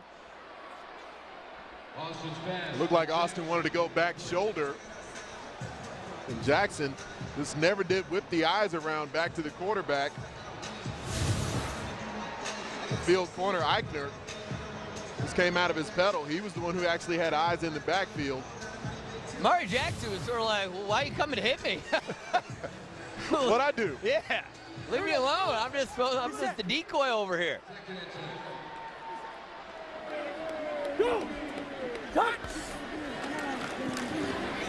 Austin throws. Another incompletion for Shane Austin. Austin's pass incomplete. 3rd down. Certainly seen plenty of good Shane throughout the night tonight. Bad Shane creeping in on that snap. Ball just came out of his hands wrong. And he may have been thinking about Terrence Moore. I mean, Terrence Moore has been in the throwing lane, it seems, all night. Hey, here we go. Wednesday, go! Hut! There's a flag down. There was movement. I believe this penalty will be declined, and they'll take the first down. It'll be 1st and goal. It looked like they got Jeremy Geathers jump off sides as Shane Austin went on 3.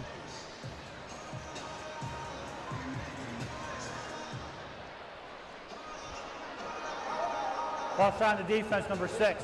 A penalty declined, result of the play is a first down. So immediately, once the defensive lineman picks up an offside, Rob Keefe pulls him out of the lineup, gets another fresh body in there. Pull wide high. Okay. Hey, left wax 30, pull wide hot on 1-1. Left 30? Yeah, left 30. Hurry up. Ball should come out quickly to the middle of the field. The spacing of Nick Taylor will be important. Austin, and that's knocked down by Austin Brown, the nose, number 90. Felt like we went, 3 quarters of football, and his issues in the throwing lanes hadn't been a problem, and all of a sudden, it's coming up on a regular basis. It's part of what Rob Keefe was talking about to his team throughout the week. He told us before the game, wants people in the throwing lanes, knowing Shane Austin struggles at times with balls getting deflected. We've seen the Jack linebacker Terrence Moore and now defensive linemen getting their hands on footballs. Go! Austin throws.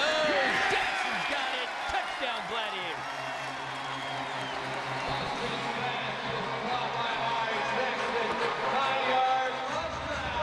It's a good answer off a drive that didn't have the same type of rhythm to it as we saw through most of the first half from the Gladiators. To finish the drive in the end zone, you still feel that rhythm once you hit the bench.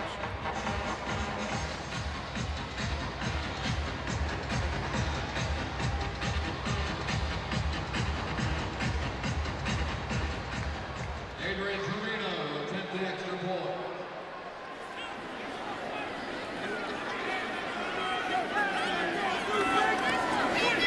Trevino's extra point is good. It's back to a 1-touchdown deficit for the Gladiators. Still lots of time.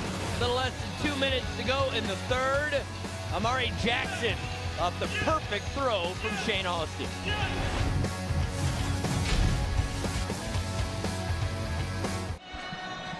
Well, the title of the graphic says it all. What a difference a year makes. And the points allowed, yards, it's all fine and dandy. The turnover margin says it all. Plus 16 to minus 10, a 26 turnover flip from a year ago. 2 of the turnovers coming tonight. I get no credit for playing Vanna White. Certainly, you did a beautiful job, really. You're an artist on the telestrator. Thank you, and you're welcome. I'm versatile. This ball bounces. That's a free football, and secured by Eichner, the safety valve.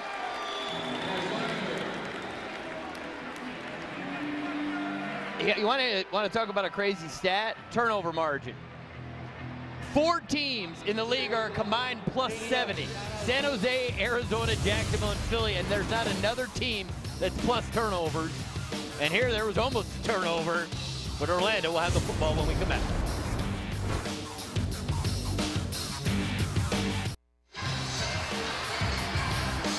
Beautiful day in Cleveland, mid-80s and sunny. Good game here at Quicken Loans Arena. Orlando leads by 7.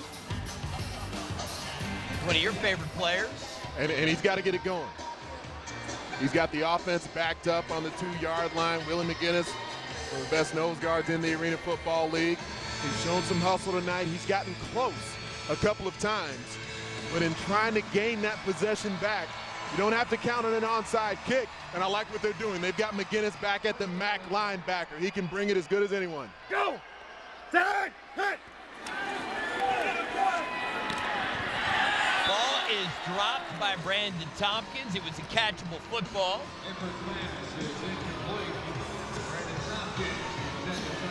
And what happens when you put a 300-pounder at MAC?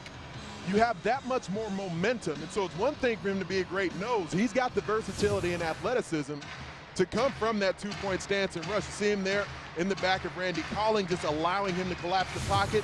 Anticipate 3-step again here. That's why this position is so key to be able to push the pocket up the middle. That ball was almost picked off. There's a fight for it, and Cleveland's got the football.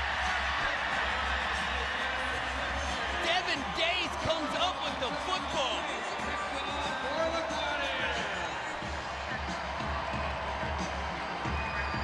It's not about getting sacks all the time with the pass rush, just making the quarterback feel you up the middle. Randy Hipper throwing from his own end zone for only the 4th time this season. Someone in the opposite colored jersey ends up with the football off the right hand of Randy Hipper. It's a great play from Devin Dace, just fighting his way through Lamar Brown to the football and then wrestling it away. And that ball is live on the sideboards. He pressed it up against there and held on to the football, and a chance now for Cleveland to tie. Austin and Goodman dropped that one. He sensed Emmanuel Cook was about to say hello. Very rarely see that from Dominic Goodman. He's a player that's made some of the most comic book superhero types of grabs throughout his career, no matter whether there's collisions coming or not. Let's take another quick look here, though. I mean, this play from Devin Dace is just phenomenal, because you take a path, just like we saw with Malcolm Butler in the Super Bowl, fighting through the receiver towards the football. He doesn't get there quite in time to actually catch it cleanly, but he gets there in just enough time to show the fight to pull it down. Third quarter is complete. What a game. 7-point game as we head to the 4th. You're watching Arena Football on CBS Sports Network.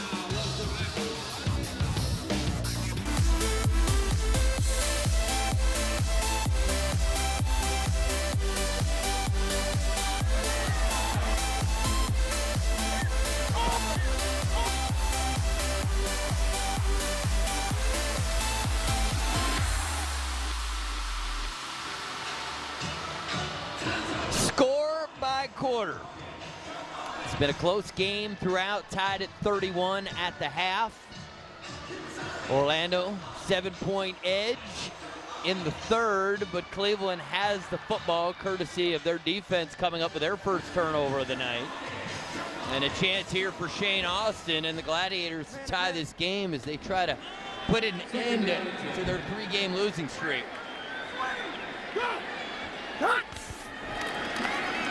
Austin sets up, throws, and that's incomplete. Good defense, Emmanuel Cook. It's only second down. Amari Jackson is effective with run after catch. He had him at the bottom of the screen. Shane Austin needs to remember the safety valve that's always available to him on each snap. He's been guilty of forcing the ball at times, leading to those interceptions. Austin now 18 of 28, 183 yards, 4 touchdowns, and 1 interception.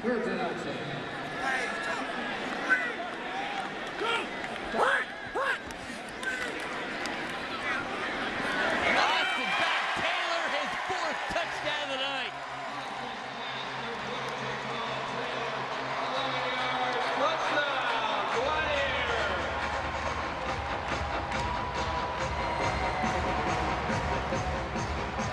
Pass rush doesn't get home from Orlando.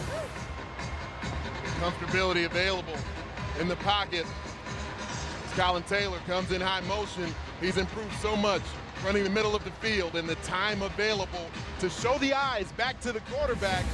That feints the defense towards that side. Eye discipline from both players right there, those teammates who work so hard together after practice every day. High snap, real nice job by Chris Dinker to set it down, and the game is now tied at 45, and that friendship both on and off the field between Austin and Taylor on display tonight. 4th time they've connected for touchdown.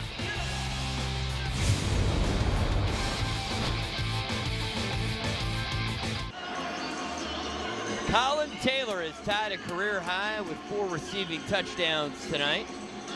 Colin Taylor can play on the other side of the ball too, as he did against, those Iowa Hawkeyes. I mean, who could support them? This is a game back at Kinnick Stadium in 2009. Ricky Stanzi dropping back. Colin Taylor picked him off twice. Indiana had a big lead in this ball game. I remember that contest, and somehow the Hawkeyes came back in the second half. As a former Hawkeye, what was your career record against the Hoosiers? 2-2. Okay. Antoine Randall, I had to play him both in high school and college. Chased him all up and down the field for 8 consecutive years. It was extremely frustrating. That's quite something. You've got to be in a very short list of people that had to do that. Yeah, it was difficult.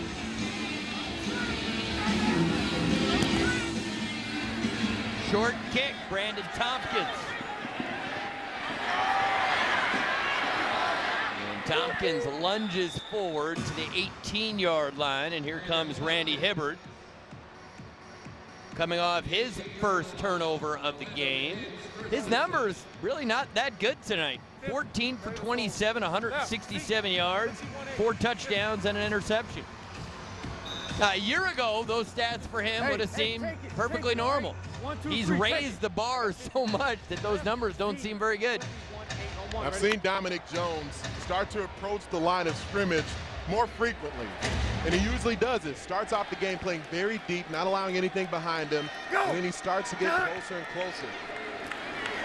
Hibbert to Lamar Brown, and Brown gets 12 yards and a first down. And said you're down there at field level. What have you seen from defensive coordinator Ron James? Any adjustments they've made in the second half to make life even tougher on Randy Hibbert? I think they're just playing a lot more aggressive. They're getting after it. They haven't played this way in a while, Big Ant. I've been with these guys the last 3 weeks. They haven't played this aggressive. They've been taken out of their game plan, but right now they're playing aggressive. They're getting in their faces, making it tough for Hibbert to find his reads early. Hibbert gets it out quickly to Brandon Tompkins. Deeker misses on the tackle, and it's a gain of 9. Certainly appreciate the fact that Deeker's willing to hustle over there as the backup QB. He has missed several tackles tonight, but he's not playing quarterback right now. He's playing jack linebacker. Well, that's why I kind of want you to stop judging him that he's doing it as a backup quarterback. I mean, he started at jack. He's the jack linebacker, and the fact that he plays quarterback is irrelevant, right? Well, no, because their backup quarterback is playing jack linebacker. That's a big deal. Well, like Arvell Nelson does it, and when he plays jack linebacker, we don't spend the whole game talking about how crazy it is that he's playing defense. Because this is the third game Chris Deeper's ever done it. Arvell Nelson has done it quite a bit. Oh, so once he's done it for a few more games, and once he's seen as an actual jack. Right now, doing it for basically 2.5 games, he's seen as a quarterback who's playing jack linebacker. Once he gets more game action at it, I mean, he's a guy who's made some plays at it. Had the interception just last week against the Philadelphia Soul. It's one thing to play the ball in flight, but as he progresses into being a more sound jack linebacker, to be able to know the passing lanes is one thing, to get your hand on balls in space is another. But the point I was going to make is to be able to secure tackles. That's the next level of being a great jack linebacker, to make the tackles he's continually missing towards the sideline. First and goal, Larry Bracken's got the trifecta tonight. 3 touchdowns for number 1. And Orlando back on top.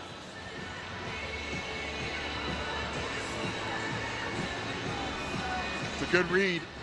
Randy Hippert shows the patience that's available to him because the pass protection holds up soundly. We'll see Brackens comes here and shows his numbers to the defensive back and then just quickly stops on a dime and spins out. As Brackens rotates out of this ball, Hippert knows there's an opposite color jersey that flashed across his face. He allows the jack to clear, and then Brackens is wide open.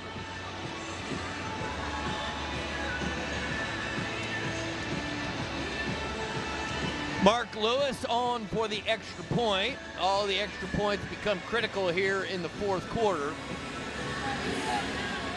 Both teams have had problems with snaps on extra points. This is a great snap, easy hold, and the extra point is good. 10 minutes and 5 seconds to go in the fourth. Orlando 52, Cleveland 45. What happens next? We can't wait to find out. Here is a look at the current AFL playoff picture. Now keep in mind, this is if the playoffs were to start today. Philadelphia would have the best record in the American Conference. They would have home field advantage. Orlando would win the South and be the number 2 seed. In the National Conference, there's really not much of a race in terms of who's going to win the respective divisions, San Jose and Arizona. It's looking more and more like Spokane will get into the playoffs, and Las Vegas certainly will have a chance to do so as well. Amari Jackson and tries to get to the outside, and Lamar Brown, nice tackle on special teams. And let's get you up to the minute scores. Spokane, the upset win last night. Philadelphia has a lead over Jacksonville. That's a very significant game for Jacksonville. Tampa Bay, a 14-point lead over New Orleans, and then coming up on the West Coast, Las Vegas and the LA Kiss, and then Portland and San Jose. The Sharks at 7-7. It's between, to me, Jacksonville and Tampa Bay for who maybe the most frustrating team is in the AFL. I'll go with Jacksonville because they are the most talented team in the American Conference, and somehow they had a big upset, a huge win for Portland last week over them. Frankly, I find them, it's like my brain hurts when I think about Jacksonville because I look at their roster and I'm like, this is an all-star team. We're going to send a team overseas to be like, this is arena football at its best. You can send that team, and then other times they just don't play. It's bizarre. It would be one thing if that was happening in the opposing conference, but on the American Conference side, especially there in the South Division, you have to play your best football to make the playoffs. Austin looking for Jackson, and pressure in the face of Shane Austin. The American Conference just so close. So the 4 teams highlighted in red, all fighting for 3 playoff berths. The question is, which one won't get in? Right now, Tampa Bay looking up at the other 3. It felt like Cleveland was really fading, coming in having lost 3 straight. But no matter what happens tonight, Cleveland seems to have gotten themselves back together. You know, this is who Steve Tunn teams usually are. They've got that fight in them. We didn't see it as much the last couple of weeks, though. I'm not surprised by the response tonight. Amari Jackson to catch, and this is going to set up 4th down, 4th and short. And let's bring Seth in here. You're down there at field level. You know some of the weaknesses of Shane Austin. What's a guaranteed play here to get them a first down? I like a PC over the middle with Amari, pushing him up the field and letting him slam on the brakes. The problem with that is you're going to get Jack underneath that coverage, trying to hold off the middle of the field. You're going to have to win outside. They're going to probably press out Goodman to take him out of the thing, so look for Colin Taylor or Amari Jackson to try to win here. Option route could be available to Jackson. 5-step, and he goes down. Loose football. Recovered by Terrence Moore. Touchdown, Predators.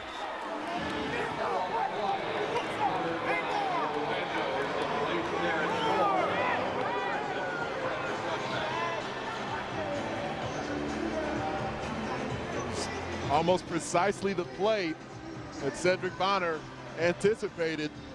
There was a post-corner opportunity for Amari Jackson. One outside initially, but the pass rush getting home from Austin Brown in the middle at the nose position knocks the ball free, and Terrence Moore takes it into the paint for the Predators. Oh, I want to hear more from Sid, because it seems that you might believe that they're going to go short so that you got a shot to go down the field, but frankly they only needed 3.5 yards to get a first down. Instead they've got Shane Austin taking that deep drop and puts him in a position for a turnover, and just like that you're down 2 scores. You're absolutely right, Ari. They've been close. They've been getting close. Big Ant, you can attest to this. They've been pushing and pushing. Austin Brown has been there a bunch of times close. So no extra point gets attempted here, as again, snapping has been an issue on special teams. So Shane Austin takes that deep drop, and he meets Austin Brown, and he loses that battle. And then Terrence Moore, who's always around the football, gets the scoop and score.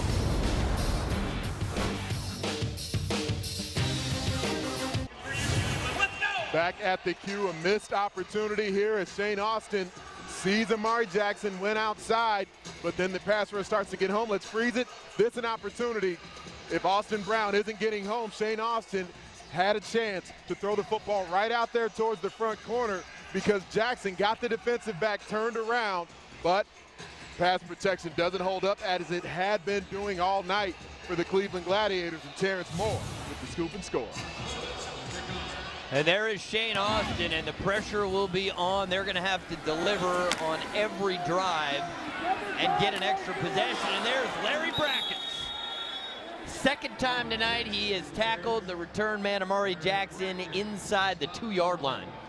Such an underrated part, but when you're a coach and when you've watched arena football a lot, you know how important it is to have a player like Larry Brackens, not just a guy who can make big plays as a receiver, but willing to lower the boom, running down on kickoff teams, making these types of plays in the special teams phase of the game. It makes everyone around you so much better when a guy who's a veteran player, 32 years old, is willing to do that so consistently. And Big Ant, he's learning to conserve his energy. He got the nickname Boogie. I haven't seen him dance once tonight, and he's got 2 touchdowns, 2 big special teams plays. And their flag's down. There was unabated to the quarterback. They let Shane Austin take that hit. They got to stop that play. I'm sure Steve Tunn agrees with you. Yeah, I mean, that just can't happen.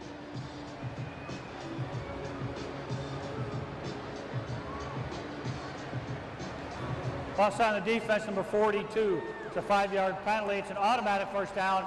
42 is disqualified for the game. That's his second offside penalty, first down. Now, you were a defensive end in this league. How do you feel about that rule? I honestly didn't think it was going to have a positive effect, but what it ended up doing was we've seen less offsides penalties over the last 2 seasons since the AFL implemented that rule. If I would have gotten a vote, I would have voted. And it's actually had, when you're looking at just the way the penalties in the game play out, it's had a positive effect. But why couldn't you just make the penalty yardage more severe, maybe have him sit out a series? It just seems to be ejected from the game is too harsh. Well, in the first half, it would be sit out a series. Once you get that additional penalty in the second half, then it's out for the game. For the 21-man roster, it just seems very harsh. And that's why the penalties for offsides have gone down so much over the last 2 seasons, because you just can't afford to lose such effective pass rushers. And it's made the game more entertaining without those penalties. I do agree. It just seems that, it was a 2-score game, but Meshach Williams is a star defensive player. People want to see that guy play. He needs to stay on his side of the line of scrimmage until they snap the football. I'm not going to win this one. I give up. 2nd and 10. Set up the screen. Kid O'Brien. He gets stood up pretty good. The big fella usually runs over people. I always have the urge to say his name with sort of a Scottish or an Irish accent. Kid O'Brien.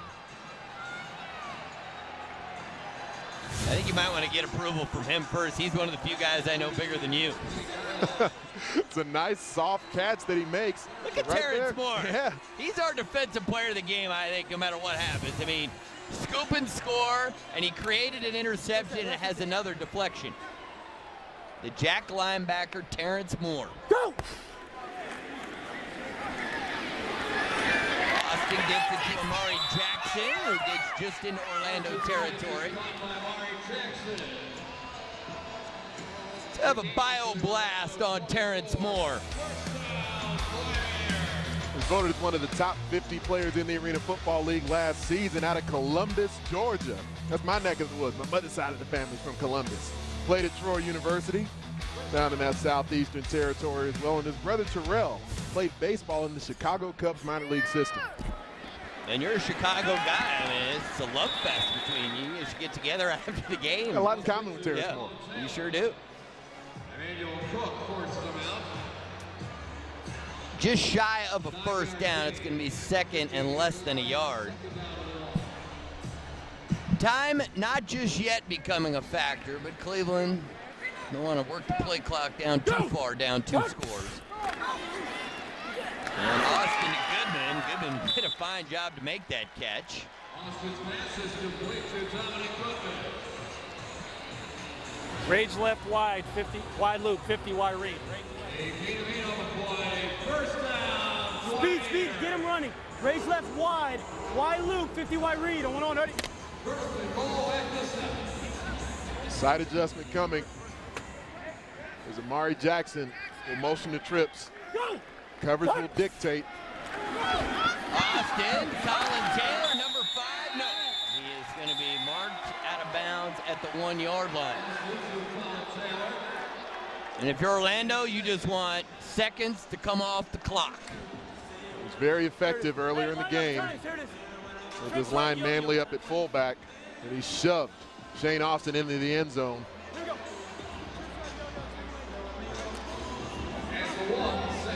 Botched extra point from the previous Orlando drive. It still end up having an effect on the close of this contest. Well, Manley's got to work a little harder this time, and he does not get in. And the clock continues to tick. This is where Cleveland should be ready to get back on the ball very quickly here. And Steve Tunn is telling them right now, get some tempo going, get the bodies up.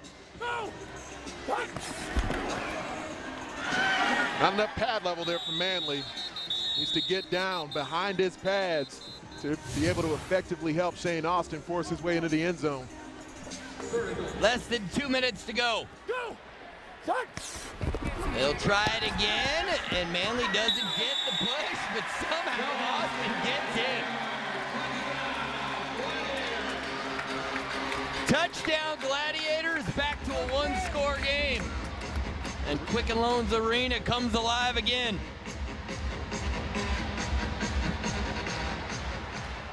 Adrian Trevino on the try for point. And this is blocked. That's a loose football. A moment there, it looked like it was going to go right into the hands of Orlando and a chance for them to get a couple of points. So both teams can't make their extra points. And so a 7-point game, 80 seconds to go.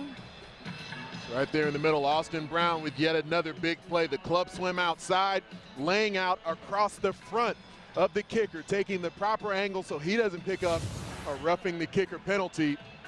Austin Brown has made his impact on this ball game in the last couple of plays here. All right, I'm fortunate to work with two former AFL coaches, Coach Bonner, Coach Heron. Do you onside kick here, or do you let your defense try to get a stop? What's the decision here? I would onside kick. I'd go for it if I were Cleveland. Seth, what do you think? I don't know. I've seen it done either way. I myself would onside, try to keep them down in there so they can't run off too much time. However, if I'm feeling good about my defense, I'm going to kick it deep, let them bow their necks, especially with the timeout. All 3 timeouts, let them bow their neck and shut them down. So I'd kick it deep. And I believe because of the tempo of the ball game, and you really haven't been able to just completely shut down Orlando's offense. That's a big part of why I think going for the onside kick makes sense, and Seth referenced it there. Like we were talking about towards the end of the first half, the drive will come to a head more quickly, so even if you don't come up with the stop as the Cleveland Gladiators, then you can continue to have a couple of additional possessions going through this final minute. All right, we'll see how many onside kicks we see here down the stretch.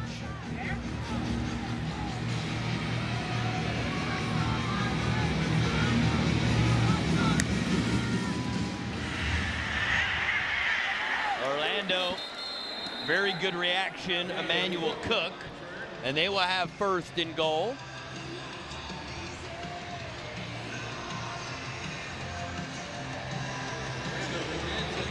That's the calmest I've seen Rob Keefe all night, and then he starts barking, of course. Doesn't last long. Well, Cleveland stayed on sides there. You do see a lot of teams end up picking up offsides penalties when they're attempting the onside kick. Rob Keefe told us he wanted his team to be more professional than they had been earlier in the season. Seen that playing out fairly well throughout tonight's game. No real silly penalties, not a lot of jawing after the play. It'll be 30 seconds. Overall, a very well-played game from both teams.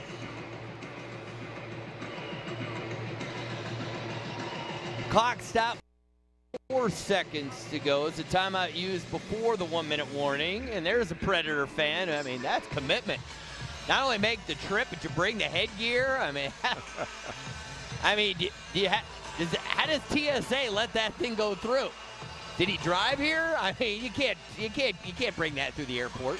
Maybe there was some shipping involved. Maybe they used, some sort of a shipping service to get it here in advance. Put it this way: if he went into the airport looking like that, there's no way he was let on the plane, right?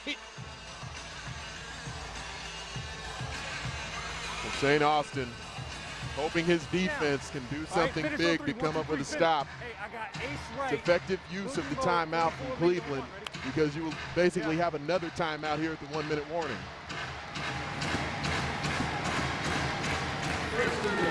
Question is, where is Larry Brackens? He's got the football. Hurdles a defender, keeps on fighting, and goes down at the 4-yard line. He makes the most of his opportunities on the field. I mean, he doesn't play even half the snaps, but he certainly makes his presence felt. So now we're at the 1-minute warning, and we will all catch our breath, and we'll come back for the final 58 seconds. Orlando trying to cling and keep their winning streak alive.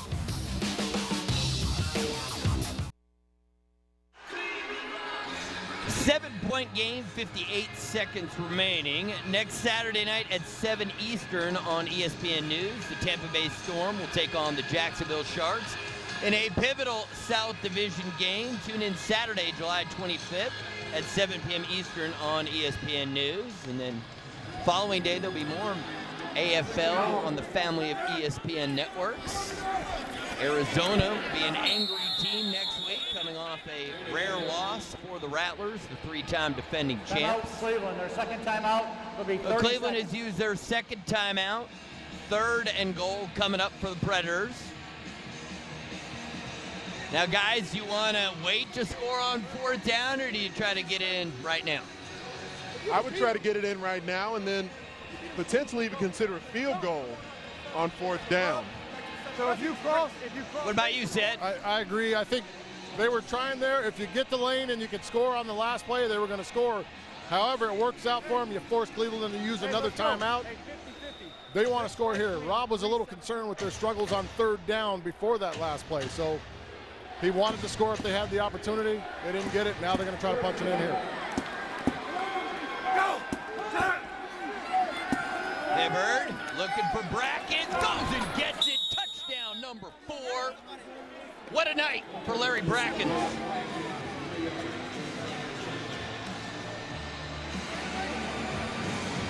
Matched up yet again with Dominic Jones. It's been a tough cover all throughout the game for the little big man. As Larry Brackett with an 8-inch height advantage.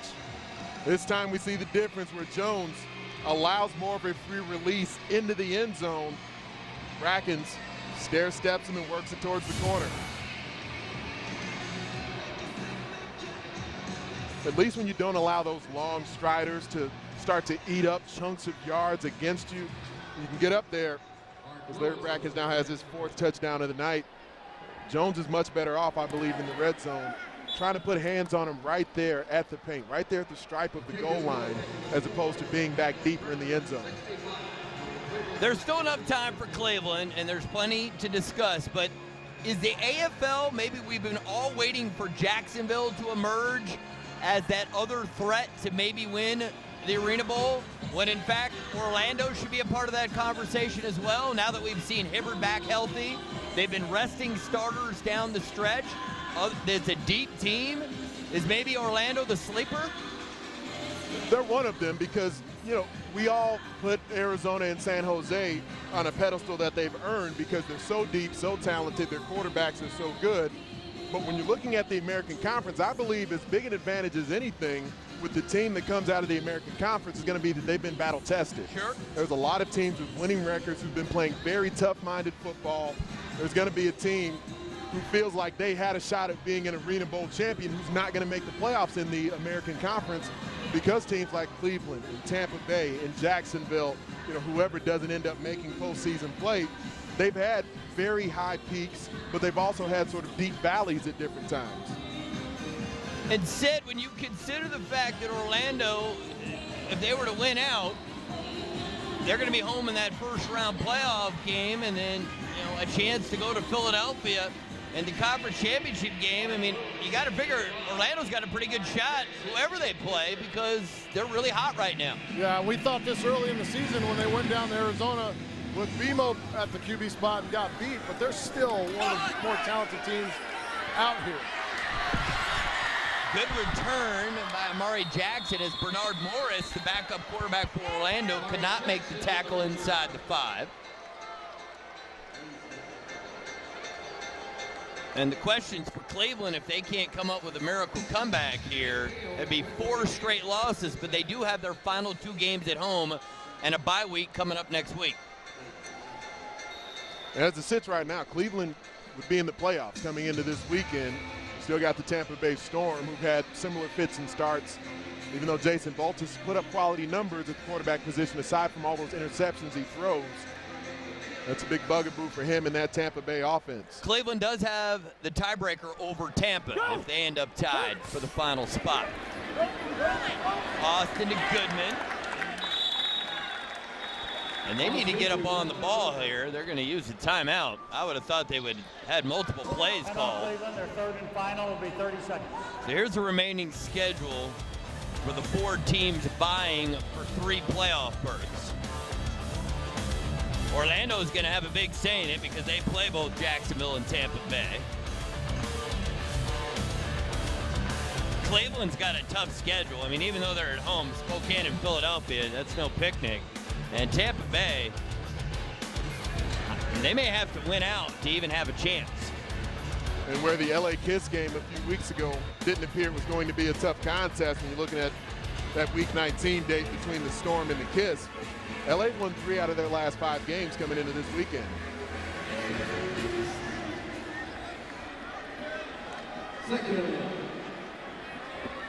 Go! What? Austin pump fake and wants to keep it short, and it's almost picked off.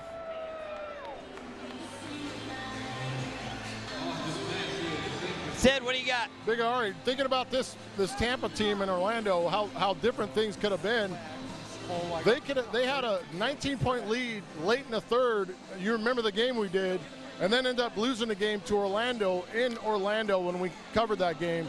And since then, they've been up and down, but mostly down. It could be a lot different if they were able to hold on and win that game. It's an excellent point said as Dominic Goodman makes the catch, gets out of bounds, stops the clock. So we have seen crazy things play out. So 30 seconds remaining. At this point, Cleveland needs to think end zone. Now, of course, the defensive backs from the Predators, they're going to be immediately in pedal. Even though they're on the 8.5 yard line, the DBs are going to be in the end zone waiting on the football. This is where Colin Taylor, Dominic Goodman, you have to give them an opportunity to make a contested catch for a touchdown. Austin throws. Goodman could not get both hands up to try to make the catch. You can get a quick touchdown pass as the Gladiators here. Austin threw this ball just out of the reach of Goodman. He got a couple of fingertips on it from his left hand. But you have to be thinking quick touchdown, get that score, recover the onside kick, and then another touchdown. Last year at this point in the game, we'd have figured it was almost automatic. Austin throws this one to Cruz, and it's broken up. It's just amazing. It seems every time they get in the red zone, the whole rhythm of the offense goes away. And with Shane Austin, they tend to prefer the back shoulder passes. I'd like to see an opportunity with more of a teardrop, more of a floater on a fade route, because Colin Taylor and Dominic Goodman have both shown the ability to be effective on those, especially Taylor. Goodman is more the acrobatic back shoulder guy. Taylor can go up into the air and fight the football away from defenders. 3rd and goal. Austin throws. Goodman, touchdown, Cleveland.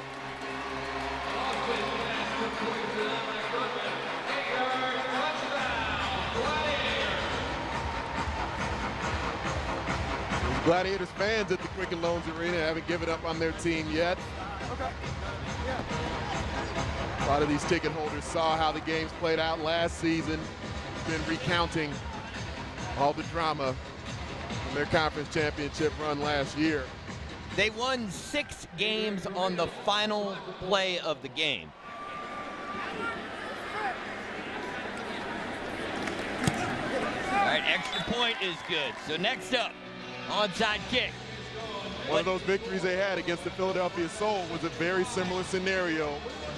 Game clock running down, they get a late touchdown, recover an onside kick, and then got another very late touchdown on the final play to win it.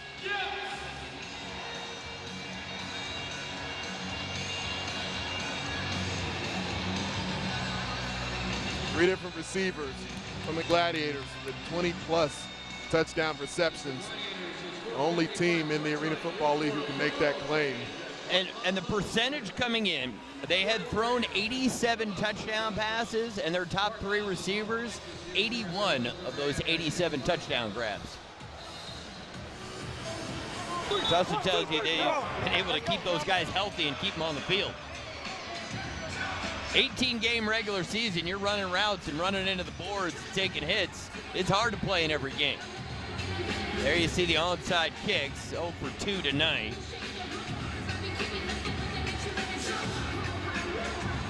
Part of their problem is they don't have a guy like Larry Brackens who can just go up and get it and outleap everybody.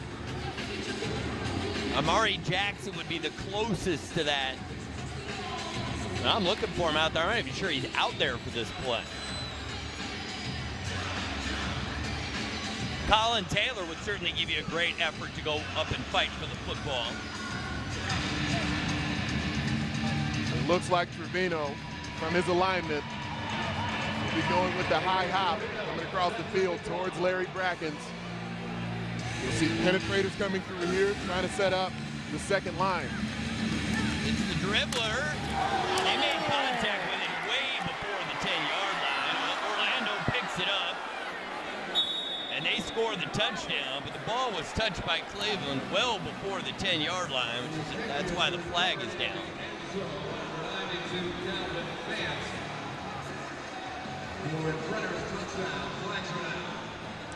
Well, easier said than done, but Trevino's got to get that ball beyond 10 yards.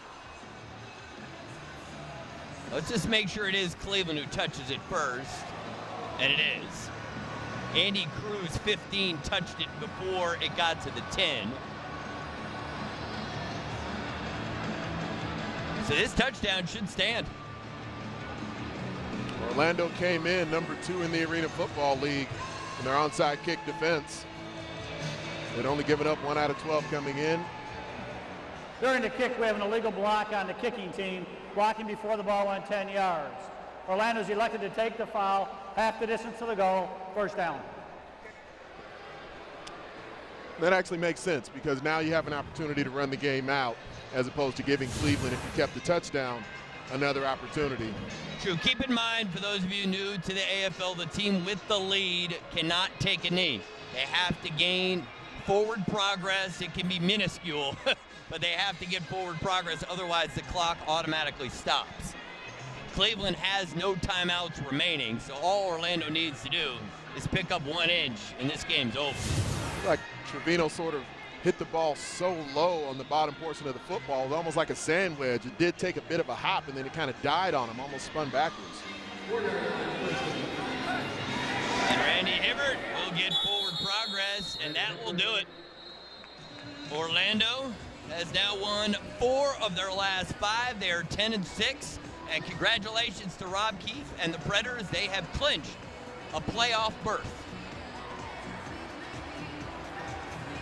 And Cleveland is suddenly 7-9 going into their bye week, coming off a season in which they won 19 games and won the American Conference, and they are now in danger of not making the playoffs. But the Predators will be in the playoffs. And Larry Bracken's had a tremendous night. I'd say Larry Bracken's on offense, and how about Terrence Moore on defense? Makes sense to me. And both players who show the versatility, almost like the old school Arena Football League, where Moore played field corner. Of course, a great jack linebacker as well. All right, let's hear from Terrence Moore, who's with Sed Bonner. Thanks, Ari. Down here with, all world tonight. You played out of your mind tonight. You've always been a great jack. Was there anything you saw offensively that could tip you off to where you needed to be on the field? Just went over the game plan. I had keys to read, and they do a couple things that'll tip us off. And I noticed them. I just played the scheme that was given to us. Tip for an interception, fumble recovered for a touchdown. Did you feel like you were in the zone, like you were in control of what was happening out there? Honestly, it was something about the day, man. I did feel like I was in the zone today, but, great pressure by the D-line allowed me to, get the fumble, and then pressure by the D-line again made the quarterback throw off his back foot, and I was just able to use my athletic ability to tip the ball, and we got a interception off of it. Okay, you guys control your destiny right now. You got 2 more games left. How are you guys feeling as a team right now, moving forward, making progress toward these playoffs? I feel like we're getting hot. Everything's coming together right now. We had a few injuries early on in the year, but now the chemistry is coming along, and no better time than right now to start getting hot. Appreciate it, Timo. Thanks. Thank you. Guys? Thank you, Sid. Great game from Terrence Moore. And a great win for Orlando. We will step away for a moment. We'll come back and wrap things up here from Quicken Loans Arena.